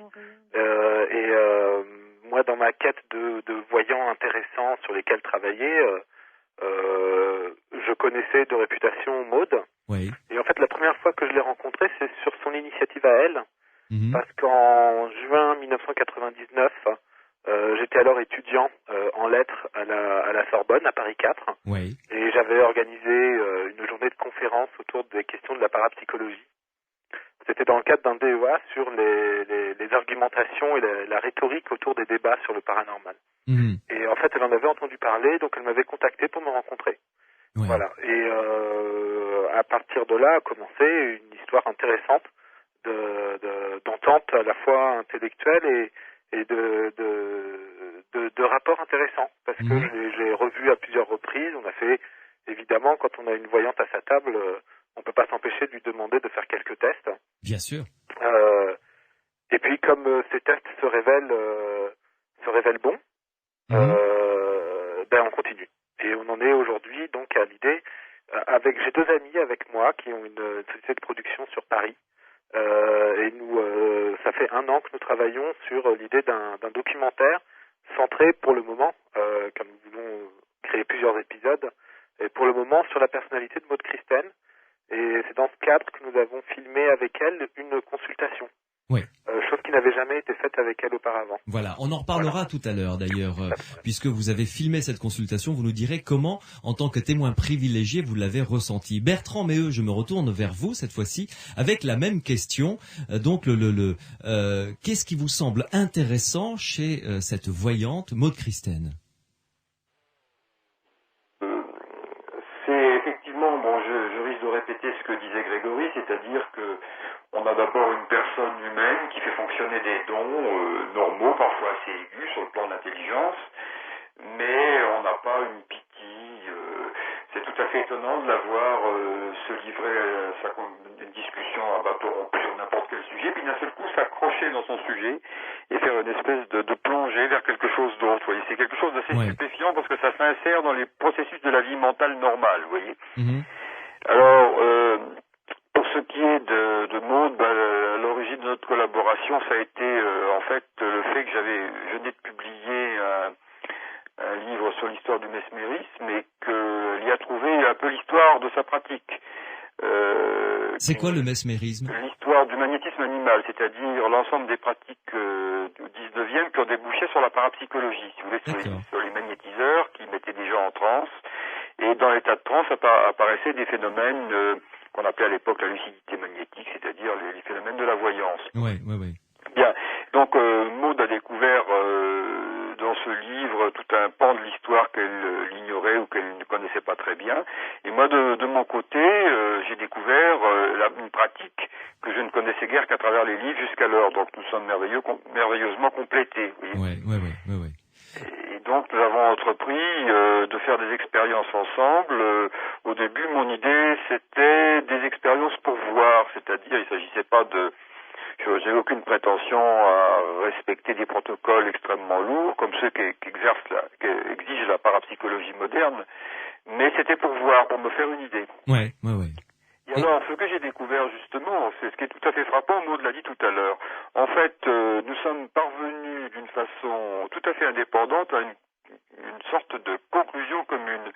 Elle, par sa pratique, et moi, d'abord par l'étude historique et ensuite par à la voir faire, eh bien, c'est ce problème de la mémoire. Tout converge sur cette question de la mémoire. L'acte de voyance est un acte de mémoire. Il est indissociable d'un acte de mémoire comme celui que nous pratiquons tous les jours. D'accord, ça c'est intéressant, nous allons y revenir tout à l'heure. Je me retourne vers Maude Christen. Maude, qu'est-ce qui vous a donné envie, vous, de vous livrer comme ça à des expériences scientifiques ? En fait, pour moi, c'était vital parce que y avait un problème de réappropriation. Je m'explique. Faire mon métier est quelque chose de dangereux pour soi-même, peut-être pour les autres, mais surtout pour soi-même. Ouais. Dans la mesure où très vite, l'exemple que je vous donnais tout à l'heure en vous disant, et si je vous dis que votre mère a mal aux yeux. Bon. En fait, moi, j'avais pas du tout eu envie d'être voyante. Simplement, j'avais commencé à écrire un livre, un éditeur le voulait, ce qui est quelque chose de rare quand on a 23 ans. Il fallait que je m'arrête de travailler. Et j'ai une amie, disons-le clairement, qui en rigolant me dit, tu as qu'à faire la voyante extra-lucide. C'est quand même comme ça que ça a démarré. Et alors, elle m'a dit ça en rigolant, mais elle m'a dit ça parce qu'elle trouvait que j'avais une intuition extrêmement aiguisée, elle était, elle, persuadée que j'étais voyante, à une période où moi j'en doutais encore. Et c'est elle d'ailleurs qui m'a trouvé mon pseudo Maude Christen, dont nous nous sommes entendus en 3 secondes. Ouais. Et ça te plairait de t'appeler comment, Maude Christen, ça te va? Oui, y a pas de souci. Bon. Mais dans mon esprit, ça devait durer 3 mois, 4 mois, le temps de terminer ce livre. Et ce qui s'est passé, c'est que dès les premiers rendez-vous que j'ai eus, chaque personne qui sortait, d'abord je me suis surprise à raconter ce que je croyais des histoires, et en face de moi on me disait mais oui, tout ça est juste, c'est formidable. Moi j'étais quand même assez bouleversée. Et puis bon, je dirais en 15 jours j'avais déjà une clientèle faite et suffisamment de rendez-vous devant moi. Donc j'étais même submergée, j'ai été médiatisée peut-être 4-5 mois plus tard, j'avais déjà des gens de France 2 qui venaient me voir, etc., qui à l'époque étaient Antenne 2. Donc ça m'a tout à fait, ça m'a submergée. Et très rapidement je me suis dit bon, il y a quand même un souci, c'est-à-dire que d'accord, tout le monde me dit c'est formidable, tout cela arrive, ou parfois n'arrive pas, ça arrive aussi bien sûr, mais enfin globalement ça avait un succès très important. Et à un moment ça m'a gênée parce que je me suis dit finalement qu'est-ce qu'il y a derrière tout ça. Et j'ai commencé en fait par faire des expériences toute seule, c'est-à-dire que la première chose que j'ai fait, j'ai collecté pendant un bon mois des cartes postales partout. Alors, des cartes postales de vieux paysages au puce, des trucs rigolos, farce et attrape, cartes postales de chiens, enfin tout ce qu'on peut trouver en carte postale. Et j'ai fourré tout ça dans un grand sac en papier que j'ai mis derrière moi, derrière mon dos. Je me suis armée de ma main gauche d'une enveloppe, de ma main droite, je l'ai plongée dans le sac. J'ai pris une carte postale que bien sûr je ne voyais pas puisqu'elle était derrière mon dos, je l'ai mis sous l'enveloppe, j'ai fermé l'enveloppe et j'ai écrit sur l'enveloppe pour voir ce que je croyais trouver dedans. Bon, là je me suis rendu compte qu'en effet, ce qui se passait, je pouvais le vérifier de mes yeux. Alors, vous allez me dire, dites donc, vous êtes drôlement obsessionnel de vouloir pratiquer comme ça. Non, parce que je crois qu'il y a beaucoup de situations où la limite entre la voyance et la psychologie n'est pas claire. Et c'était très important pour moi de savoir si ce que je le voyais vraiment, ou si je le devinais, je le déduisais. Ça n'avait pas de sens de continuer cette aventure. Comment vous dire, j'ai une réelle passion pour mon travail, mais cette passion est, je dirais, encore inférieure à la passion que j'ai d'essayer de comprendre le mécanisme qui fait que ça marche. D'abord, le mécanisme qui fait que ça marche, et surtout parce que ça marche, ça bouleverse quand même tout ce qu'on croit de l'espace et du temps, donc ça ne fait rien d'autre que de bouleverser notre culture, avec une rafale de conséquences qui sont extrêmement lourdes sur le plan scientifique et qui dépassent bien entendu ma petite existence de Maude Christen et qui dépasse également l'existence de ceux qui me font l'honneur de me consulter depuis 20 ans, même si c'est des gens prestigieux. Il y a des enjeux qui sont beaucoup plus importants que la célébrité de mes clients ou que ma propre histoire personnelle. Alors, Maude Christen, une pause. Je me retourne vers Bertrand Meheux pour Bertrand Meheux. Vous posez cette question en tant que membre de l'IMI.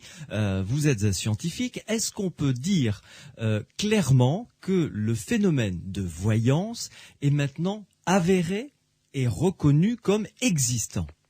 Bon, je vous répondrai d'abord que de tous les phénomènes paranormaux, c'est celui qui a été le plus étudié, le mieux documenté depuis le plus longtemps. Et parmi les phénomènes paranormaux, disons de ce qu'on appelle le psy-réceptif, le plus massivement attesté, c'est la télépathie. Je considère personnellement, effectivement, qu'on peut considérer l'existence de ces phénomènes comme prouvée. Alors après, cela dépend des gens, de leur perception du réel et puis aussi du milieu dans lequel ils évoluent. Si vous êtes par exemple universitaire, vous serez beaucoup plus prudent à dire ça que si vous ne l'êtes pas et ainsi de suite, vous voyez. Il y a évidemment des enjeux stratégiques, des prudences. Mais bon, personnellement, puisque vous me posez brutalement la question, je vous réponds brutalement. Oui. Je considère comme très très fortement probable, disons certaine, l'existence de la télépathie et très lourdement probable la question de la précognition et de la voyance, quoi. De la voyance, voilà. Ouais. Mais c'est étonnant, vous n'êtes pas affirmatif, vous dites très très lourdement probable, mais c'est ne serait-ce que dire oui, ça existe, ça pose un problème. Alors, bon, il y a plusieurs niveaux. Je ne parle plus comme ça pour des raisons de prudence universitaire, car je n'ai pas de carrière ou n'ai plus de carrière universitaire à faire, donc je m'en contrefiche. Non, la question est que nous avons affaire à un ordre de réalité qui est instable, vous voyez. Si je mets de l'eau sur le feu et le bout, ainsi de suite. Bon, ça, on est dans le niveau du réel qui est stable, sur lequel il y a une prédiction de la science qui peut s'exercer de façon certaine. Tandis que là, nous sommes dans le domaine des phénomènes, je dirais pas non répétables, mais semi-répétables. D'accord. Ouais. Donc un ordre de la réalité qui est fragile, qui passe par nos attentes, nos désirs, nos craintes, nos espoirs, etc. Et ça ne marche pas d'une façon. Si vous voulez, si ça marchait comme l'eau qu'on met sur le feu, on ne serait pas en train de discuter de ce problème, vous comprenez? Ouais. C'est donc qu'il y a encore une fragilité, une incertitude. Alors après, viennent se greffer là-dessus des enjeux idéologiques, des enjeux de carrière qui compliquent démesurément le problème, qui fait que certaines personnes ne sont pas autorisées à se prononcer ou n'osent pas le faire, vous voyez? Oui. Bien. Mais en gros, je considère que compte tenu des difficultés, compte tenu de l'ordre, de la fragilité des phénomènes, etc., on peut considérer comme très très probable leur existence. Suffisamment en tout cas, parce que c'est la partie qui m'intéresse moi, pour réfléchir à leurs implications philosophiques, sans faire un saut dans l'absurde. Vous comprenez ? Là, je me tourne cette fois-ci vers Grégory Gutiérrez, excusez-moi, j'écorche votre nom depuis tout à l'heure, Grégory. Même question pour vous, est-ce que vous êtes dans le domaine du très fortement probable, ou est-ce que, sans détour, vous dites oui, c'est un phénomène qui existe? Maintenant, quant à savoir comment il fonctionne, comment, ça devient très compliqué, mais est-ce que vous pouvez, vous, dire oui, ça existe? Bien, écoutez, je suis assez d'accord avec Bertrand là-dessus. Effectivement, dans tous les dossiers qu'on peut lire, et il y en a énormément, sur les phénomènes paranormaux, et notamment sur les phénomènes psy, la voyance, la psychokinèse, etc., à mon sens, le dossier de la voyance télépathie, moi j'ai du mal à faire une distinction entre les deux, me semble être vraiment le plus avéré. Et à l'heure d'aujourd'hui, en juin 2006 où je vous parle, mon opinion est qu'effectivement, l'occurrence de la voyance, selon moi, a été attestée. Voilà. Alors après, effectivement, comment ça fonctionne, d'où ça vient, oui, ça après, là... et quelles questions, des fois très lourdes, ça peut poser par rapport à notre vision du monde, nous occidentaux, pour résumer un peu les choses. Là, c'est autre chose. On en est au stade de l'observation. On peut observer dans certaines conditions qu'il faut respecter l'occurrence du phénomène. Après, la réalité du phénomène. Réalité du phénomène, oui. Après, comme il s'agit de personnes qui de toute manière ça passe par une verbalisation. On est en train de voir un être humain qui parle pour dire des choses sur d'autres êtres humains. On a le problème qu'on a à chaque fois qu'on a une analyse de texte à faire. C'est-à-dire qu'on peut ne pas être d'accord sur l'analyse. Donc il faut essayer de documenter ça le mieux possible, de manière la plus objective, mais c'est pas aussi simple que l'attraction terrestre. L'attraction terrestre, ou de l'eau qui bout, comme disait Bertrand. Et vous avez prouvé qu'elle existe. Et à chaque fois que vous ferez retomber votre stylo, vous aurez prouvé qu'elle existera encore.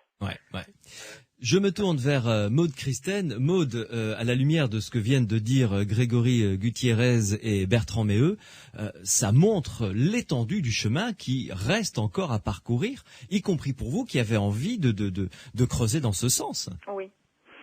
J'ai pas le choix. Enfin, comment vous expliquer ? Le fait de creuser dans ce sens, pour moi, n'est pas vraiment un choix, c'est un devoir. C'est-à-dire que vous comprenez, la voyance, c'est la chose la plus révolutionnaire qui puisse exister sur le plan intellectuel. Parce que qu'on imagine que j'ai des informations sur vous, parce que vous venez me voir et que je vous ai devant moi et que je les devine par mon sens de l'observation, un sens d'observation qu'on retrouve par exemple très aiguisé chez des policiers ou des gens comme ça. Bon, c'est intéressant, mais c'est pas très intéressant au fond. Ça ne modifie pas ce qu'on va penser du monde. Mais si on se dit, par exemple, que lorsque je suis emmenée sur des sites où je suis capable, par exemple, de faire le dessin de ce qu'a été ce site avant que ce site ne soit ce qu'il est aujourd'hui. Oui, par exemple, l'expérience que vous avez faite pour M6, où voilà. On vous a amené dans un appartement et où vous avez découvert que c'était le lieu, avant que l'immeuble ne soit construit, si je me souviens bien, le lieu où résidait un cirque, en fait, c'est ça ? Une autre expérience a été faite plus récemment, en décembre dernier, en prime time en Belgique, sur RTL. On m'a emmené dans un lieu qui avait été un hôpital militaire, qui a été totalement rasé, lieu sur lequel je suis arrivée les yeux bandés, bien sûr. Et une fois que j'étais dans les appartements témoins qui ont servi à ce lieu, j'ai fait un dessin de cet ancien hôpital militaire, extrêmement précis. À l'époque, les personnes qui ont fait cette émission ne connaissaient pas, n'avaient pas fait les recherches de documentation sur cet hôpital. Ils savaient juste que ça avait été un hôpital militaire, ce qui était déjà bien. Oui. Bien entendu, j'ai parlé de maladies, de chirurgie, de réparation, mais au-delà de ça, j'ai fait un dessin et quand ils ont recherché dans les archives, ils ont pu superposer mon dessin, mon croquis, avec les photos de cet hôpital en, je crois, 1910. Donc, vous comprenez que si on peut se balader comme ça dans le temps, et décrire ce qu'ont été des lieux. Vous vous rendez compte de la cascade de conséquences que ça a qu'est-ce que c'est que la matière ? Alors, est-ce qu'il y a une mémoire de la matière ? Où je vais chercher l'information ? Comment me vient cette information ? Alors, la télépathie au sens où on l'entend habituellement, c'est-à-dire vous et moi dans une pièce et moi qui devine ce que vous pensez, ça ne peut pas vraiment marcher dans la mesure où le dessin que j'ai fait, aucun des membres de l'équipe n'aurait pu me le souffler puisque même n'avait pas fait les recherches. En revanche, si on pense à télépathie au sens large, y a-t-il un être humain sur cette terre qui sait à quoi a ressemblé cet hôpital militaire? Évidemment, la définition marche, puisque j'ai très bien pu aller chercher l'information dans l'esprit de cet être humain. Bon, en revanche, il m'est arrivé de faire des expériences, par exemple dans des boîtes qui avaient été scellées par des gens qui n'étaient plus de ce monde, et de tout de même arriver à caractériser ce qu'il y avait à l'intérieur de la boîte. Oui. Donc, comment, vous voyez, comment la télépathie peut permettre d'expliquer ça, si on accepte une télépathie au sens vraiment très très large, d'esprit à esprit, indépendamment de l'espace et du temps. Oui. Alors, moi, ce qui m'amuse avec des chercheurs comme Grégory ou comme Bertrand, c'est de faire différents cas de figure. On a fait de nombreux cas de figure. Bertrand me tendant une enveloppe dans laquelle il sait ce qu'il y a, Bertrand me tendant une enveloppe et allant lire son journal à l'extérieur, Grégory me tendant une enveloppe dans laquelle il ne sait pas ce qu'il y a. Enfin, bon, on a tout tenté, et bien entendu, on se rend compte que, parfois ça marche pas aussi, mais quand ça fonctionne, il est clair que ça bouleverse vraiment ce qu'on pense de la communication. Et c'est extrêmement riche. Je pourrais pas ne pas faire d'expérimentation. D'abord parce que pour moi, c'est, quand je vous disais, me réapproprier le phénomène. Si je vous dis tout un tas de choses sur vous et sur votre famille, vous êtes ravis, je suis ravie pour vous, mais moi je peux rien en vérifier. Alors que quand vous me tendez une enveloppe et que je vous dis... ça vit dans l'eau, c'est gros, c'est joueur, ça batifole, et qu'on ouvre l'enveloppe, c'est un dauphin. Bon, d'accord, ça aurait pu être un autre poisson, mais ça peut pas être une clé à molette quand même. Donc je suis quand même... si vous voulez, ou si c'est une clé à molette, on va le mettre du côté des échecs. Hein, voilà. Oui. Alors dites-moi, Maude Christen, pour sortir un petit peu de notre carcan rationaliste et très occidental finalement, vous nous l'avez dit en tout début d'émission, avant de faire une pause, vous nous avez dit, j'ai eu le grand plaisir d'aller rencontrer l'oracle du Dalai Lama. Oui, absolument. Bon, alors vous en avez discuté avec lui, bien entendu. Qu'est-ce que lui vous a donné comme explication, si tant est qu'il vous en est donné d'ailleurs? Si vous voulez, pour les Tibétains, l'existence de la clairvoyance, de la télépathie, de la précognition ne fait aucun doute. Voilà, ça coule de source déjà Voilà, pour eux. ça coule de source, c'est-à-dire que c'est quelque chose qui ne serait pas pensable de remettre en cause, parce que ça existe culturellement. Bon, voilà, point barre. Ouais. Mais en ce qui concerne l'oracle de Nechung, l'oracle de Nechung existe depuis, je crois, depuis l'équivalent du Haut Moyen Âge chez nous, de la Haute Époque chez nous, hein. Ouais. Et de moine en moine, si vous voulez. Ce qui se passe, c'est qu'il y a une espèce de lignage de moines. Oui, de maître à disciple, voilà, qui se transmettent ce voilà, savoir. Oui. Et ce qui se produit, c'est que quand ce moine rentre en transe, il est ce moine qui s'appelle Van Topten Nokdup, je dirais possédé, parce que pour les Tibétains c'est pas un terme négatif comme pour nous en Occident. Possession est une possession diabolique. Je dirais le moine est possédé par l'esprit de Nechung, qui est un esprit protecteur pour le Tibet et pour son chef, le Dalai Lama, et pour ses chefs successifs. Or, Nechung reconnaît tout à fait avoir eu, quand il était adolescent, beaucoup de précognitions. Il l'a d'ailleurs très bien raconté dans ce film Clairvoyance et spiritualité que vous pouvez trouver sur Inspiration Production. D'accord, Sélectionné récemment au Festival d'Amsterdam et qui sera sélectionné au Festival d'Himalaya, qui est un magnifique documentaire. Et Nechung, pendant 52 minutes, raconte son enfance, l'exil, la fuite pour échapper aux Chinois, etc. Et il raconte que toute son enfance, il a rêvé des rêves prémonitoires, où il rêvait des drames qui allaient lui arriver. Il rêvait des paysages dans lesquels il allait passer, alors qu'il n'avait jamais traversé ce type de région. Et puis lorsqu'il était un jeune moine, il a eu un jour une transe, il est, on dirait ici, tombé dans les pommes. Faut bien employer des termes simples. Et à ce moment-là, l'entité Nechung est passée à travers lui et a commencé à se manifester. Mais alors dites-moi, quelle est l'explication qu'il vous a donnée de la réalité pour eux de ce phénomène ? Ils sont très pragmatiques, les Tibétains. C'est ce qui les rend d'ailleurs si séduisants pour nous et si proches de nous. C'est-à-dire que pour lui, il n'a pas d'explication. C'est dans l'ordre des choses. Il y a des entités qui prennent possession de son corps pour conseiller et alerter sa sainteté. J'ai pu assister au Telo Tsetchu, qui est la réunion des oracles, qui a lieu, si ma mémoire est bonne, tous les 7 ans. Et les 3 oracles principaux de sa sainteté, le Dalai Lama, donc Nechung, mais également Yudema et une autre oracle, rentrent en transe et viennent chuchoter à l'oreille de sa sainteté dans un langage que souvent d'ailleurs seuls les initiés comprennent, des informations. Mais tout le monde se rappelle très bien de ce merveilleux film de Scorsese où on voit sa sainteté, le Dalai Lama, fuir de Chine, les Chinois grâce à une prévision de Nechung qui lui dessine en transe l'endroit par lequel il va pouvoir passer dans le mur. Donc ils ont une lecture, je dirais, extrêmement pragmatique de la divination, mais pour eux c'est l'ordre des choses. Alors ils l'expliquent d'une façon qui serait très valorisante pour moi si j'avais pas, Dieu merci pour moi, une distance. C'est que j'ai été reçu là-bas par Khenpo Rinpoche, qui est le grand maître qui lui initie les oracles et qui est d'abord chargé de les reconnaître et qui également les aide dans leur parcours. Et il me dit, écoutez, c'est simple, vous avez ça parce que vous l'avez mérité. Voilà, tout simplement, point. Mais c'était justement pas ce que j'avais envie d'entendre. Donc je comprends que dans sa culture, si vous voulez, si lui, dans sa culture, dit ça à ses oracles, dans la mesure où déjà Nechung est un moine et où il a son ego a été rompu depuis l'âge de 12 ans. Enfin, vous imaginez. Ça pose aucun problème pour lui. Ça pose aucun problème d'ego. Mais si vous dites ça... un occidental un peu fragile du ciboulot. C'est bon, il a le melon et là c'est mort. Bon. Voilà. Maude Christen, une pause et on vous retrouvera en compagnie de Grégory Gutiérrez et en compagnie de Bertrand Meheux pour continuer à essayer de cerner ce phénomène fascinant qu'est la voyance. Sud Radio, les aventuriers de l'étrange. Mathieu Chédid sur Sud Radio dans Les Aventuriers de l'étrange, en tête-à-tête sur Sud Radio.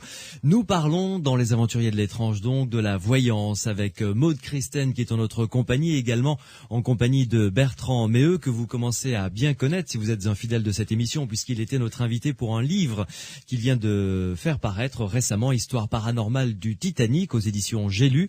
Il est l'auteur également d'un livre intitulé 100 mots pour comprendre la voyance aux éditions Les Empêcheurs de tourner en rond. Je commencerai avec, pour cette partie, avec Grégory Gutierrez, avec vous, qui êtes auteur des Aventuriers de l'Esprit aux presses du Châtelet. Vous avez filmé, Grégory, une séance, une consultation avec Maude Christen. C'est la première fois que cela se produit. Qu'elle accepte qu'une caméra soit présente pour une consultation.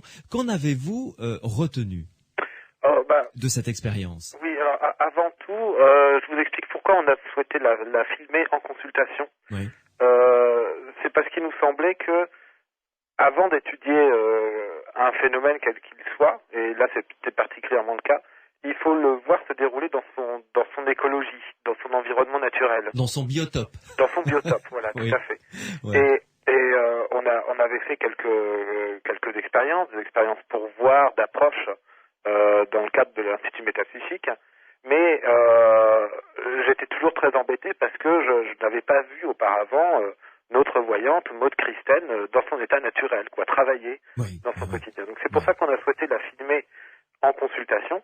Donc pour cela, on a fait venir une personne que nous connaissions, qu'on a averti que tout cela serait filmé. On n'a pas pris un de ses consultants habituels pour des raisons évidentes de respect de la vie privée. Bien sûr. Et ce que ça nous a appris, c'est qu'en fait une consultation de voyance, en tout cas une consultation de voyance avec Maude Christen, ne ressemble pas du tout à l'image d'Épinal qu'on peut se faire d'une consultation.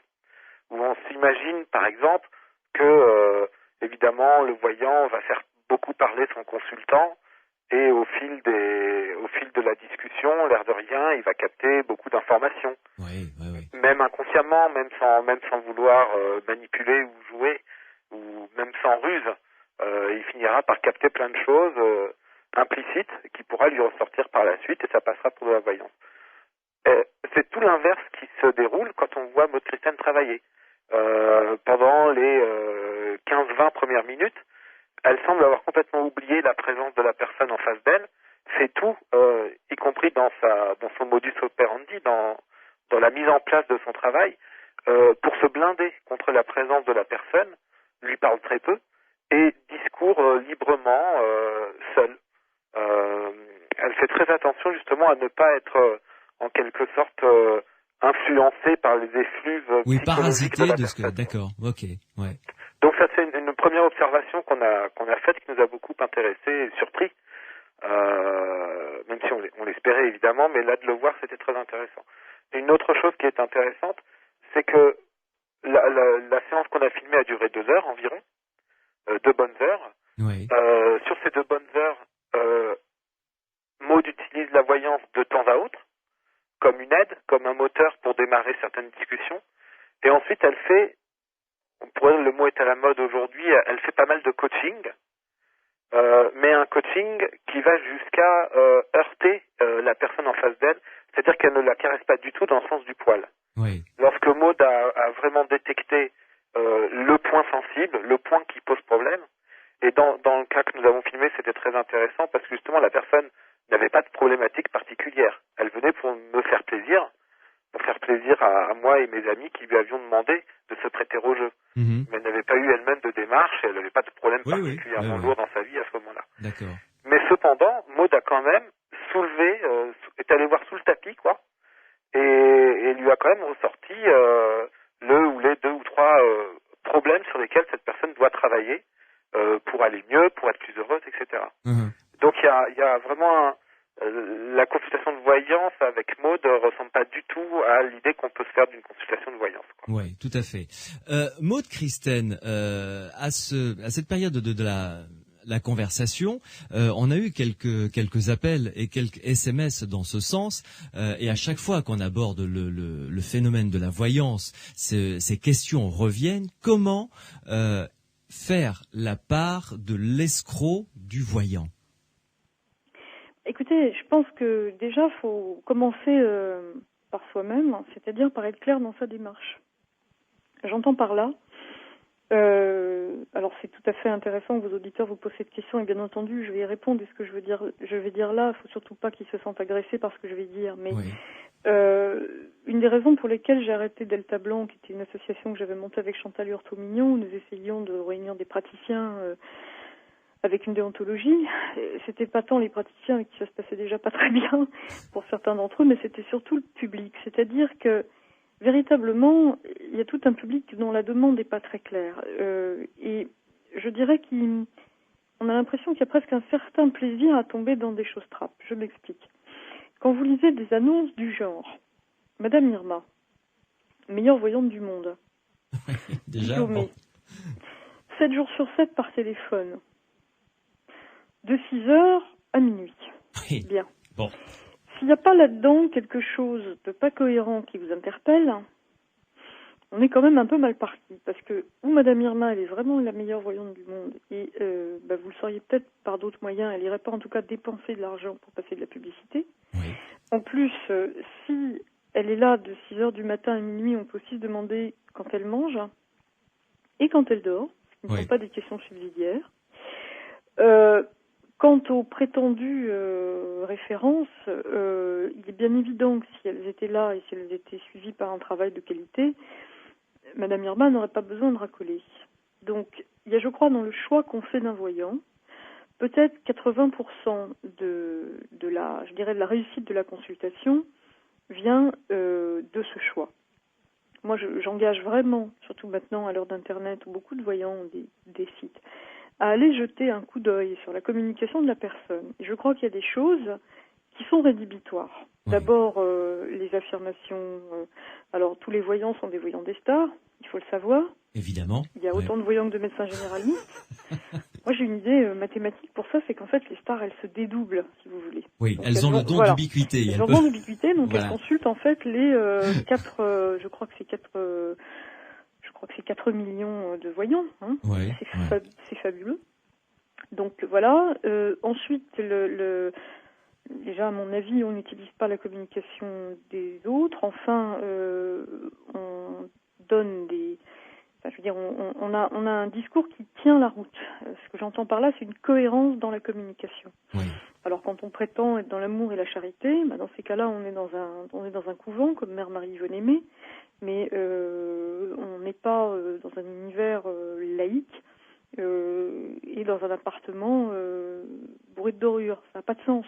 Vous voyez ? Oui, donc, faut chercher la cohérence. Mais exactement, j'ai envie de dire, comme vous chercheriez un avocat, ou un bon garagiste, ou un bon garagiste, il y a quand même des choses qu'il faut relever dans le style de communication. Alors bien sûr, rien ne vaut le bouche à oreille.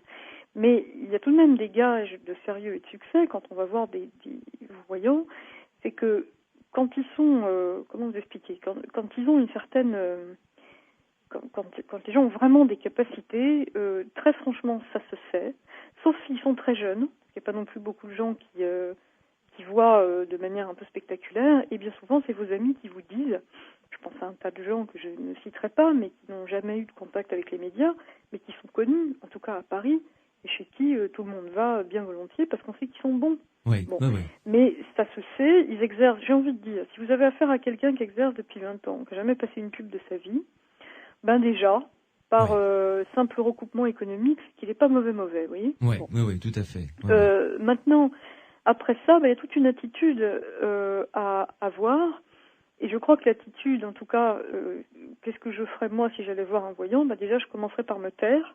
Alors, il ne s'agit pas de se conduire comme un odieux personnage, arrivé, le sourcil froncé, suspicieux, et de bloquer le phénomène, mais déjà vous arrivez, vous vous taisez, et où la personne est capable de vous dire quelque chose de pertinent sur vous, et ça peut peut-être continuer pour le futur, ou bien vous avez affaire à des généralités horoscopiques et ça vaut vraiment pas le coup de rester. Oui, là.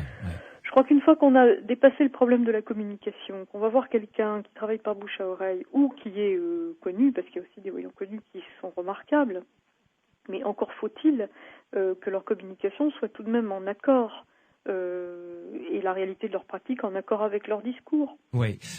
Bertrand, mais dites-moi, est-ce que, je peux peut-être dire une bêtise, mais est-ce que il ne serait pas envisageable de créer une sorte de comité scientifique qui soit aussi un comité d'éthique qui puisse dire cette personne a de vrais talents de voyance et celle-ci non. Vous savez, une espèce de label français. Sa structure existe. En Angleterre, c'est la SPR. En France, c'est l'Institut métapsychique. Il existe. La fonction d'expertise est reconnue, justement. Oui. Leur fonction d'expertise est reconnue. Alors, ce qu'on pourrait faire, c'est étendre effectivement ces activités, voir davantage de voyants. Après, c'est une question de moyens, si vous voulez. Mais la structure et les principes de fonctionnement existent déjà. Mmh. Donc, il serait pas idiot de créer, enfin, je vais employer un mot trivial, mais un label, quoi. Enfin, dire, voilà, cette personne est estampillée par ce comité comme ayant un talent de voyance. C'est ce qui est implicite dans toutes les publications de la parapsychologie. C'est, par exemple, je sais pas moi, Pascal Fortuny a été expertisé par l'Institut métapsychique dans les années 20 et 30. Alexis Didier a été expertisé par les Anglais, par le docteur Elliotson, etc. Vous voyez ?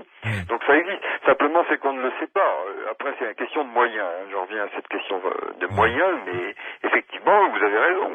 Il faut un critère de référence. Autrement, on tombe dans le n'importe quoi, bien entendu. Oui. Maude Christen, que pensez-vous de cette histoire de label qui pourrait permettre de reconnaître, de faire la part entre les escrocs et les voyants?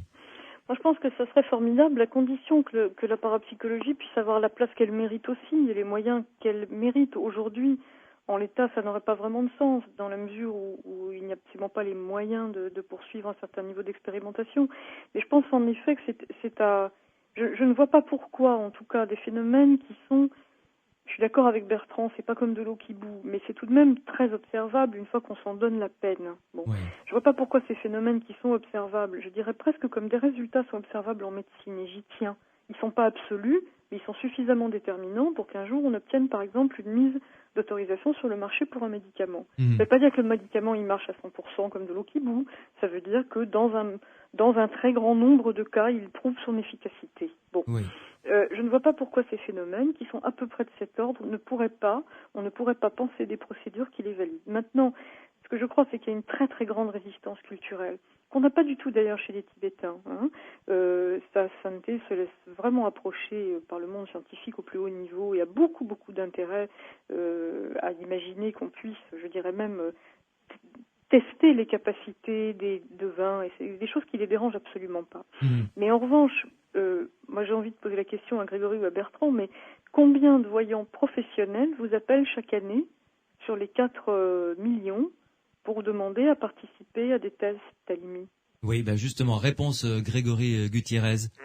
Oui, je vais répondre, la discussion est très intéressante. Effectivement, comme je réponds à la question de Maude, quasiment personne. On a essentiellement des appels concernant ces sujets-là de la voyance, qu'on a des appels sur d'autres choses aussi. Oui. Soit des personnes, des amateurs qui pensent avoir des dons, qui pensent vivre des rêves prémonitoires ou qui pensent avoir un don de voyance, ils ne savent pas trop quoi en faire, et donc qu'on fait bien volontiers venir chez nous pour discuter un peu avec la personne et voir un peu ce qui se passe. Oui. Soit des consultants potentiels qui nous appellent pour avoir justement l'expertise de l'IMI. Et voilà, conseillez-moi un voyant sur ma région. Et là, je reprends les propos de Bertrand parce que j'ai peur que demain, le pauvre secrétaire de l'IMI soit inondé d'appels de vos auditeurs. La réponse qu'on leur fait est toujours la même et c'est celle qu'a donnée Maude. C'est-à-dire qu'on ne donne pas d'adresse ni de nom de voyant à consulter. Oui, vous n'établissez pas une sorte d'annuaire, quoi. Non, de toute façon, matériellement, on ne le peut pas. Tout institut que l'on soit, avec tout le patrimoine et l'histoire que l'on a, on reste une fondation d'utilité publique, mais une fondation privée. Donc on n'a pas les fonds d'une administration pour faire un travail de recensement aussi important, avec des résultats, avec une liste de bons et de mauvais voyants, comme il peut y avoir une liste des bonnes sociétés. Ou des bons garagistes et des mauvais quoi. garagistes, Voilà. etc. Bien sûr, oui. Oui. Mais surtout, voilà, on donne le même genre de conseil qu'a donné Maude, c'est-à-dire regardez par vous-même dans les petites annonces, etc. Renseignez-vous. Et effectivement, le voyant que vous trouvez à la fin de votre programme télé, dans son encart arc-en-ciel, avec 3000 prix de salon de la voyance, etc. Effectivement, si vous allez l'appeler, ne vous plaignez pas ensuite d'avoir des mauvais résultats ou d'avoir perdu beaucoup d'argent tout d'un coup, quoi. Oui, voilà. Maude Christen. On va dire quelque chose qui est très très important qui concerne alors là une escroquerie assez facile à détecter, c'est les voyances gratuites. Alors ça j'en parle parce que c'est un souci grave. Il y a d'ailleurs Ronki qui est un prestidigitateur qui a oui, que l'on a une bonne reçu dans partie cette de sa vie. émission. Oui, Voilà. oui. Qui en a très très bien parlé dans son dernier livre, qui est remarquable. De mes yeux vus. Oui. Très bon bouquin. Ouais, c'est vrai. Et il parle de cette escroquerie à la voyance qui consiste à passer des publicités, donc tout de même payer de sa poche pour offrir des voyances gratuites. Quelle générosité. Et en fait, il s'agit bien entendu de traquenards qui n'ont pour autre but que de vous envoyer des circulaires, faisant monter la tension et la pression jusqu'à ce que vous ayez vraiment peur. Alors au début, on vous dit que vous êtes formidable, lettre 1.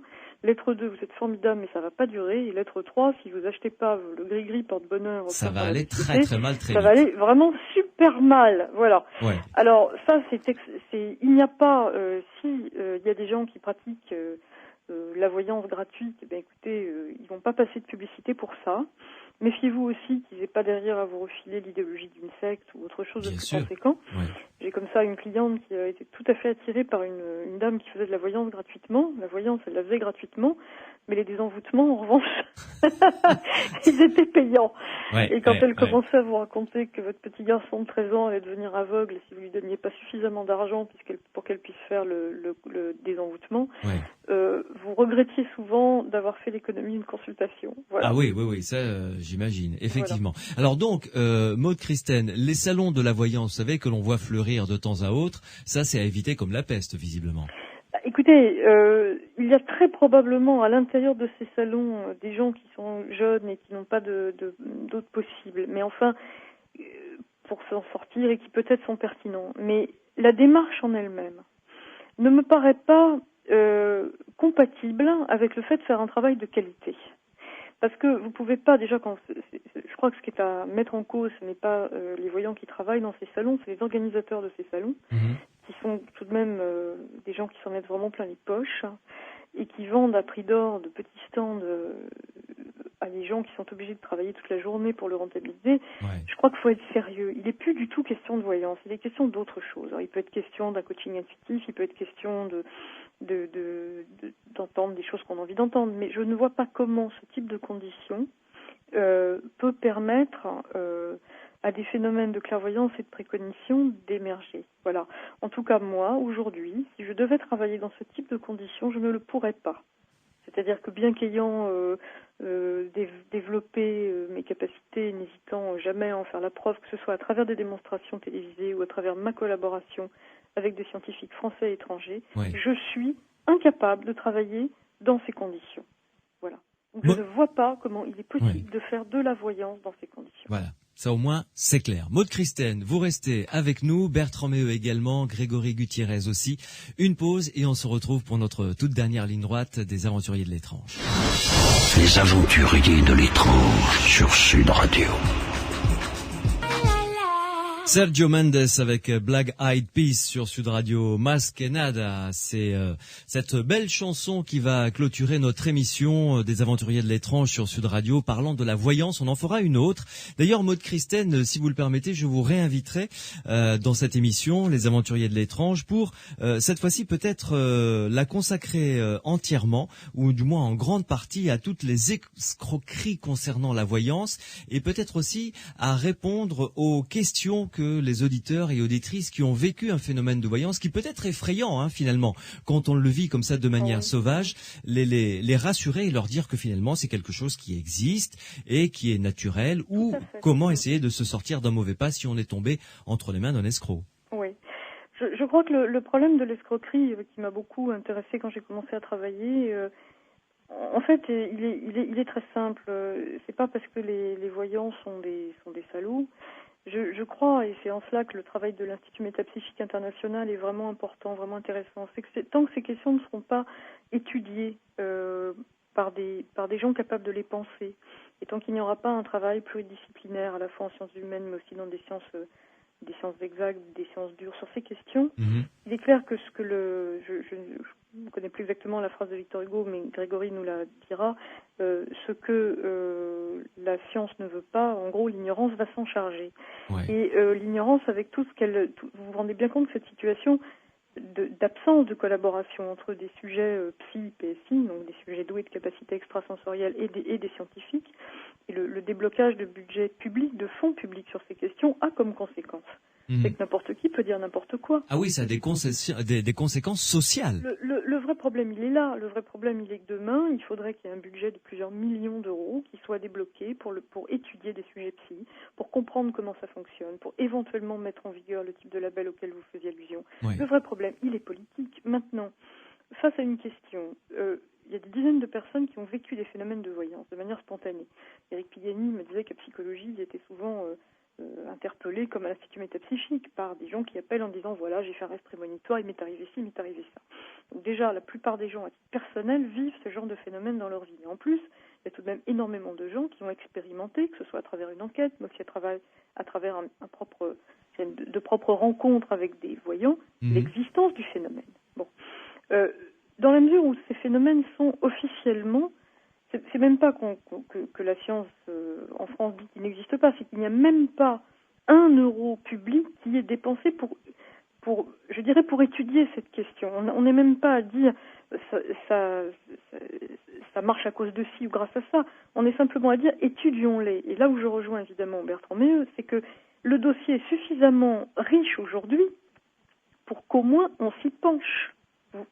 Oui, et si l'université faisait son boulot, c'est-à-dire si elle travaillait sur ces questions, si le CNRS faisait son boulot, si des fonds étaient dépensés sur ces questions, on pourrait peut-être résoudre le problème de l'escroquerie d'une manière normale, je dirais d'une manière naturelle, ça se résoudrait naturellement, parce que chacun saurait de quoi il en retourne, ce qu'on peut en attendre.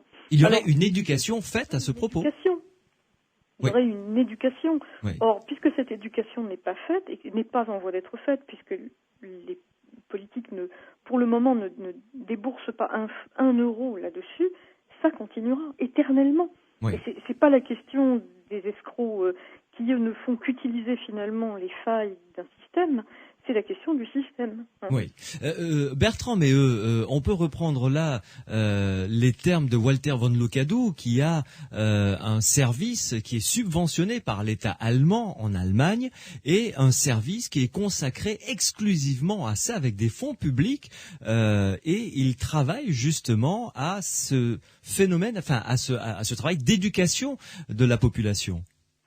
Oui, bien sûr, à Freiburg, en Breisgau, ils ont un institut qui étudie les limites de la psyché et qui, justement, le principe est que, si vous voulez, lorsqu'on n'étudie pas ces choses, elles tombent, elles pourrissent, elles se dégradent, elles deviennent des croyances qui peuvent même être dangereuses. Oui, oui. Donc la politique qui est suivie par nos gouvernements est exactement celle que Michel Foucault utilisait pour, caractérise à propos de la prison. Il disait que bien que la prison ait prouvé son caractère néfaste depuis au moins 2 siècles, on continue d'entasser les prisonniers.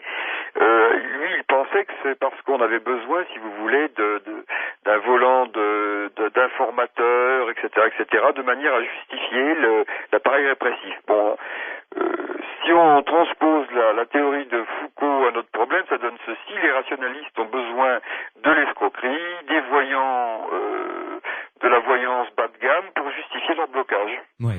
Ils laissent pourrir la chose. Oui. Et alors, je rebondis sur ce que disait Maud, bien sûr, il n'y a pas un sou qui est dépensé pour étudier ces questions officiellement, mais pour dépenser de l'argent, il faudrait d'abord qu'on reconnaisse au moins l'existence d'un problème. Or, si vous regardez la liste officielle des objets scientifiques du CNRS, eh bien, ça n'existe pas. Le sujet n'existe pas. La science n'a pas à en connaître en termes juridiques, si vous voulez. Ouais, voilà. ouais. Donc, il faudrait commencer par reconnaître que ça existe, pour pouvoir ensuite dépenser un peu d'argent dessus, éventuellement. Mais voilà, comme que dit le problème existe, au moins. Mais comme dit Walter von Lukadou, c'est un problème de salubrité publique. Oui, bien entendu, puisque à partir du moment où ces choses ne sont pas prises en charge, elles se dégradent. Ça a été reconnu, ça, dès le début du 19e siècle par les grands magnétiseurs qui avaient compris que si la science ne prenait pas en charge ces phénomènes, eh bien on allait revenir les pires croyances. Oui. Et donc nous sommes dans ce cas de figure, et moi je pense que ça fait partie d'une politique, je dis pas qu'elle est pensée explicitement, mais il y a une intention idéologique derrière. Oui, pourtant, de laisser pourrir ces choses pour ne pas avoir s'en occuper. ouais. Pourtant, il existe des travaux universitaires sous forme de thèse, de mémoire, d'étudiants, et il serait bon peut-être de développer ce genre de démarche. Alors, il existe des travaux universitaires universitaire, en ce moment, il y a un certain nombre d'étudiants, limite d'ailleurs en forme certaine, qui commencent à étudier ces questions. Mais si vous voulez, pour faire un doctorat sur ces questions, il fallait utiliser des biais. Vous ne pouviez pas affronter directement la question. Oui, sinon votre carrière était plombée, quoi. C'est ça. En gros, c'est ça. Exactement. Très bien. Grégory Gutiérrez, ces séries de documentaires que vous allez réaliser, le premier donc consacré à Maud Christen, participe de ça aussi, de ce phénomène d'éducation. Oui, c'est-à-dire que là, on cherche à faire quelque chose de neuf dans le fond, aussi bien que dans la forme, parce qu'effectivement, on considère, dans l'équipe avec qui je travaille, avec laquelle on réalise ce documentaire, que certes, le CNRS, les sceptiques, etc., ont leur rôle d'ignorance, mais c'est une ignorance entretenue aussi par les médias, par la manière dont le sujet est traité, et je préfère même dire galvaudé, dans ce qui est souvent essentiellement des émissions de divertissement à 20h50 pour combler entre deux publicités, quoi. C'est-à-dire que le sujet n'est pas à sa place. La place qu'il doit avoir, c'est la place d'émissions de débat sérieuses. Bien sûr. Il ne s'agit pas d'essayer d'éduquer les gens à croire à ces phénomènes. Non, mais à prendre au sérieux la problématique, la question. C'est ce premier travail qu'il faut faire. Bien. Merci beaucoup en tout cas Grégory Gutiérrez de nous avoir accordé un petit peu de votre temps et puis bon vent et bonne chance pour ces documentaires. Merci beaucoup. À bientôt.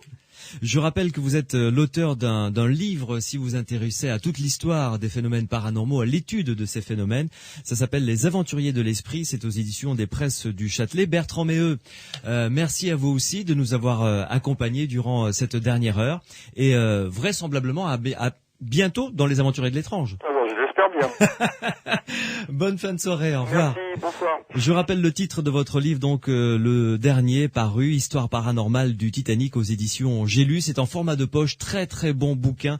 Et d'ailleurs, si vous avez raté l'émission, elle est téléchargeable sur Internet. Vous téléchargez le programme iTunes et ensuite vous arrivez dans la section podcast. Vous cherchez Sud Radio et vous allez avoir les 7 dernières émissions qui sont archivées que vous pouvez télécharger et écouter comme bon vous semble. Maud Christen, il est temps de nous séparer. Une boutade pour terminer quand même. Vous savez que le 9 juin va commencer la Coupe du Monde de foot. Est-ce que la France va arriver en finale? Je vais pas regarder. Oh, enfin Maud, vous auriez pu faire un effort. Non.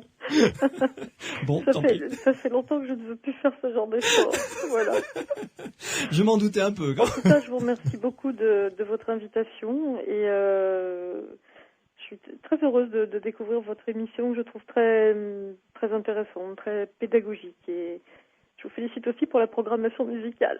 Merci beaucoup, J'ai passé un très bon moment en votre compagnie. C'est réciproque. Merci beaucoup, Maud Christen. Au revoir. À bientôt, au revoir. Sud Radio. Samedi et dimanche, 22h minuit. Louis Benedì, Les Aventuriers de l'étrange. Esilorio Mazzarini, soutiene Regina Forza.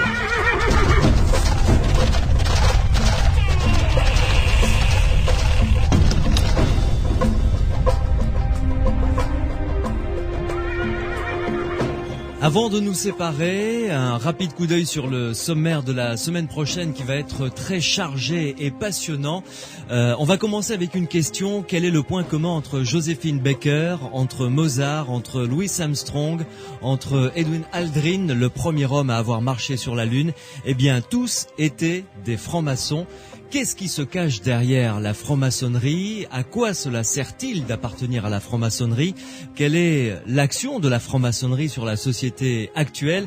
Eh bien, l'émission de samedi prochain, Les Aventuriers de l'étrange, sera entièrement consacrée à ce thème avec des invités qui seront là, notamment le grand maître du Grand Orient de France, le grand maître national du Grand Orient de France qui sera avec nous au téléphone pour évoquer donc ce sujet de la franc-maçonnerie. Ensuite, dimanche, nous parlons parlerons des NDE, des expériences de mort imminente. Nous reviendrons sur ce dossier ô combien passionnant parce qu'à Martigues va se dérouler très prochainement un congrès mondial qui va réunir les spécialistes mondiaux dans ce domaine où ce sera donc très très intéressant. Si vous êtes du côté de Martigues, si vous nous écoutez, ne ratez pas ce grand moment. Et évidemment, vous le savez, cette expérience de télépathie à laquelle je vous proposerai de participer dimanche prochain, il y aura 4 essais. Vous serez chez vous, tranquillement installé derrière votre transistor. Et à ce moment-là, vous pourrez nous dire ce que vous aurez ressenti en nous écrivant à la fin de ces 4 essais. Une dernière chose quand même, le salon du livre ésotérique se tiendra à Condom les 17 et 18 juin prochains avec des conférences passionnantes sur l'alchimie avec Patrick Rivière qui est intervenu dans cette émission notamment, avec Philippe Roy sur l'hermétisme, avec Jean-Claude Flornoy qui a été notre invité hier sur le tarot de Marseille, qui apportera une exposition magnifique dans le cadre de ce salon du livre ésotérique, 17 et 18 juin, donc c'est à Condom. Je vous souhaite une excellente semaine et rendez-vous évidemment samedi et dimanche prochain pour continuer à arpenter les sentiers de l'étrange.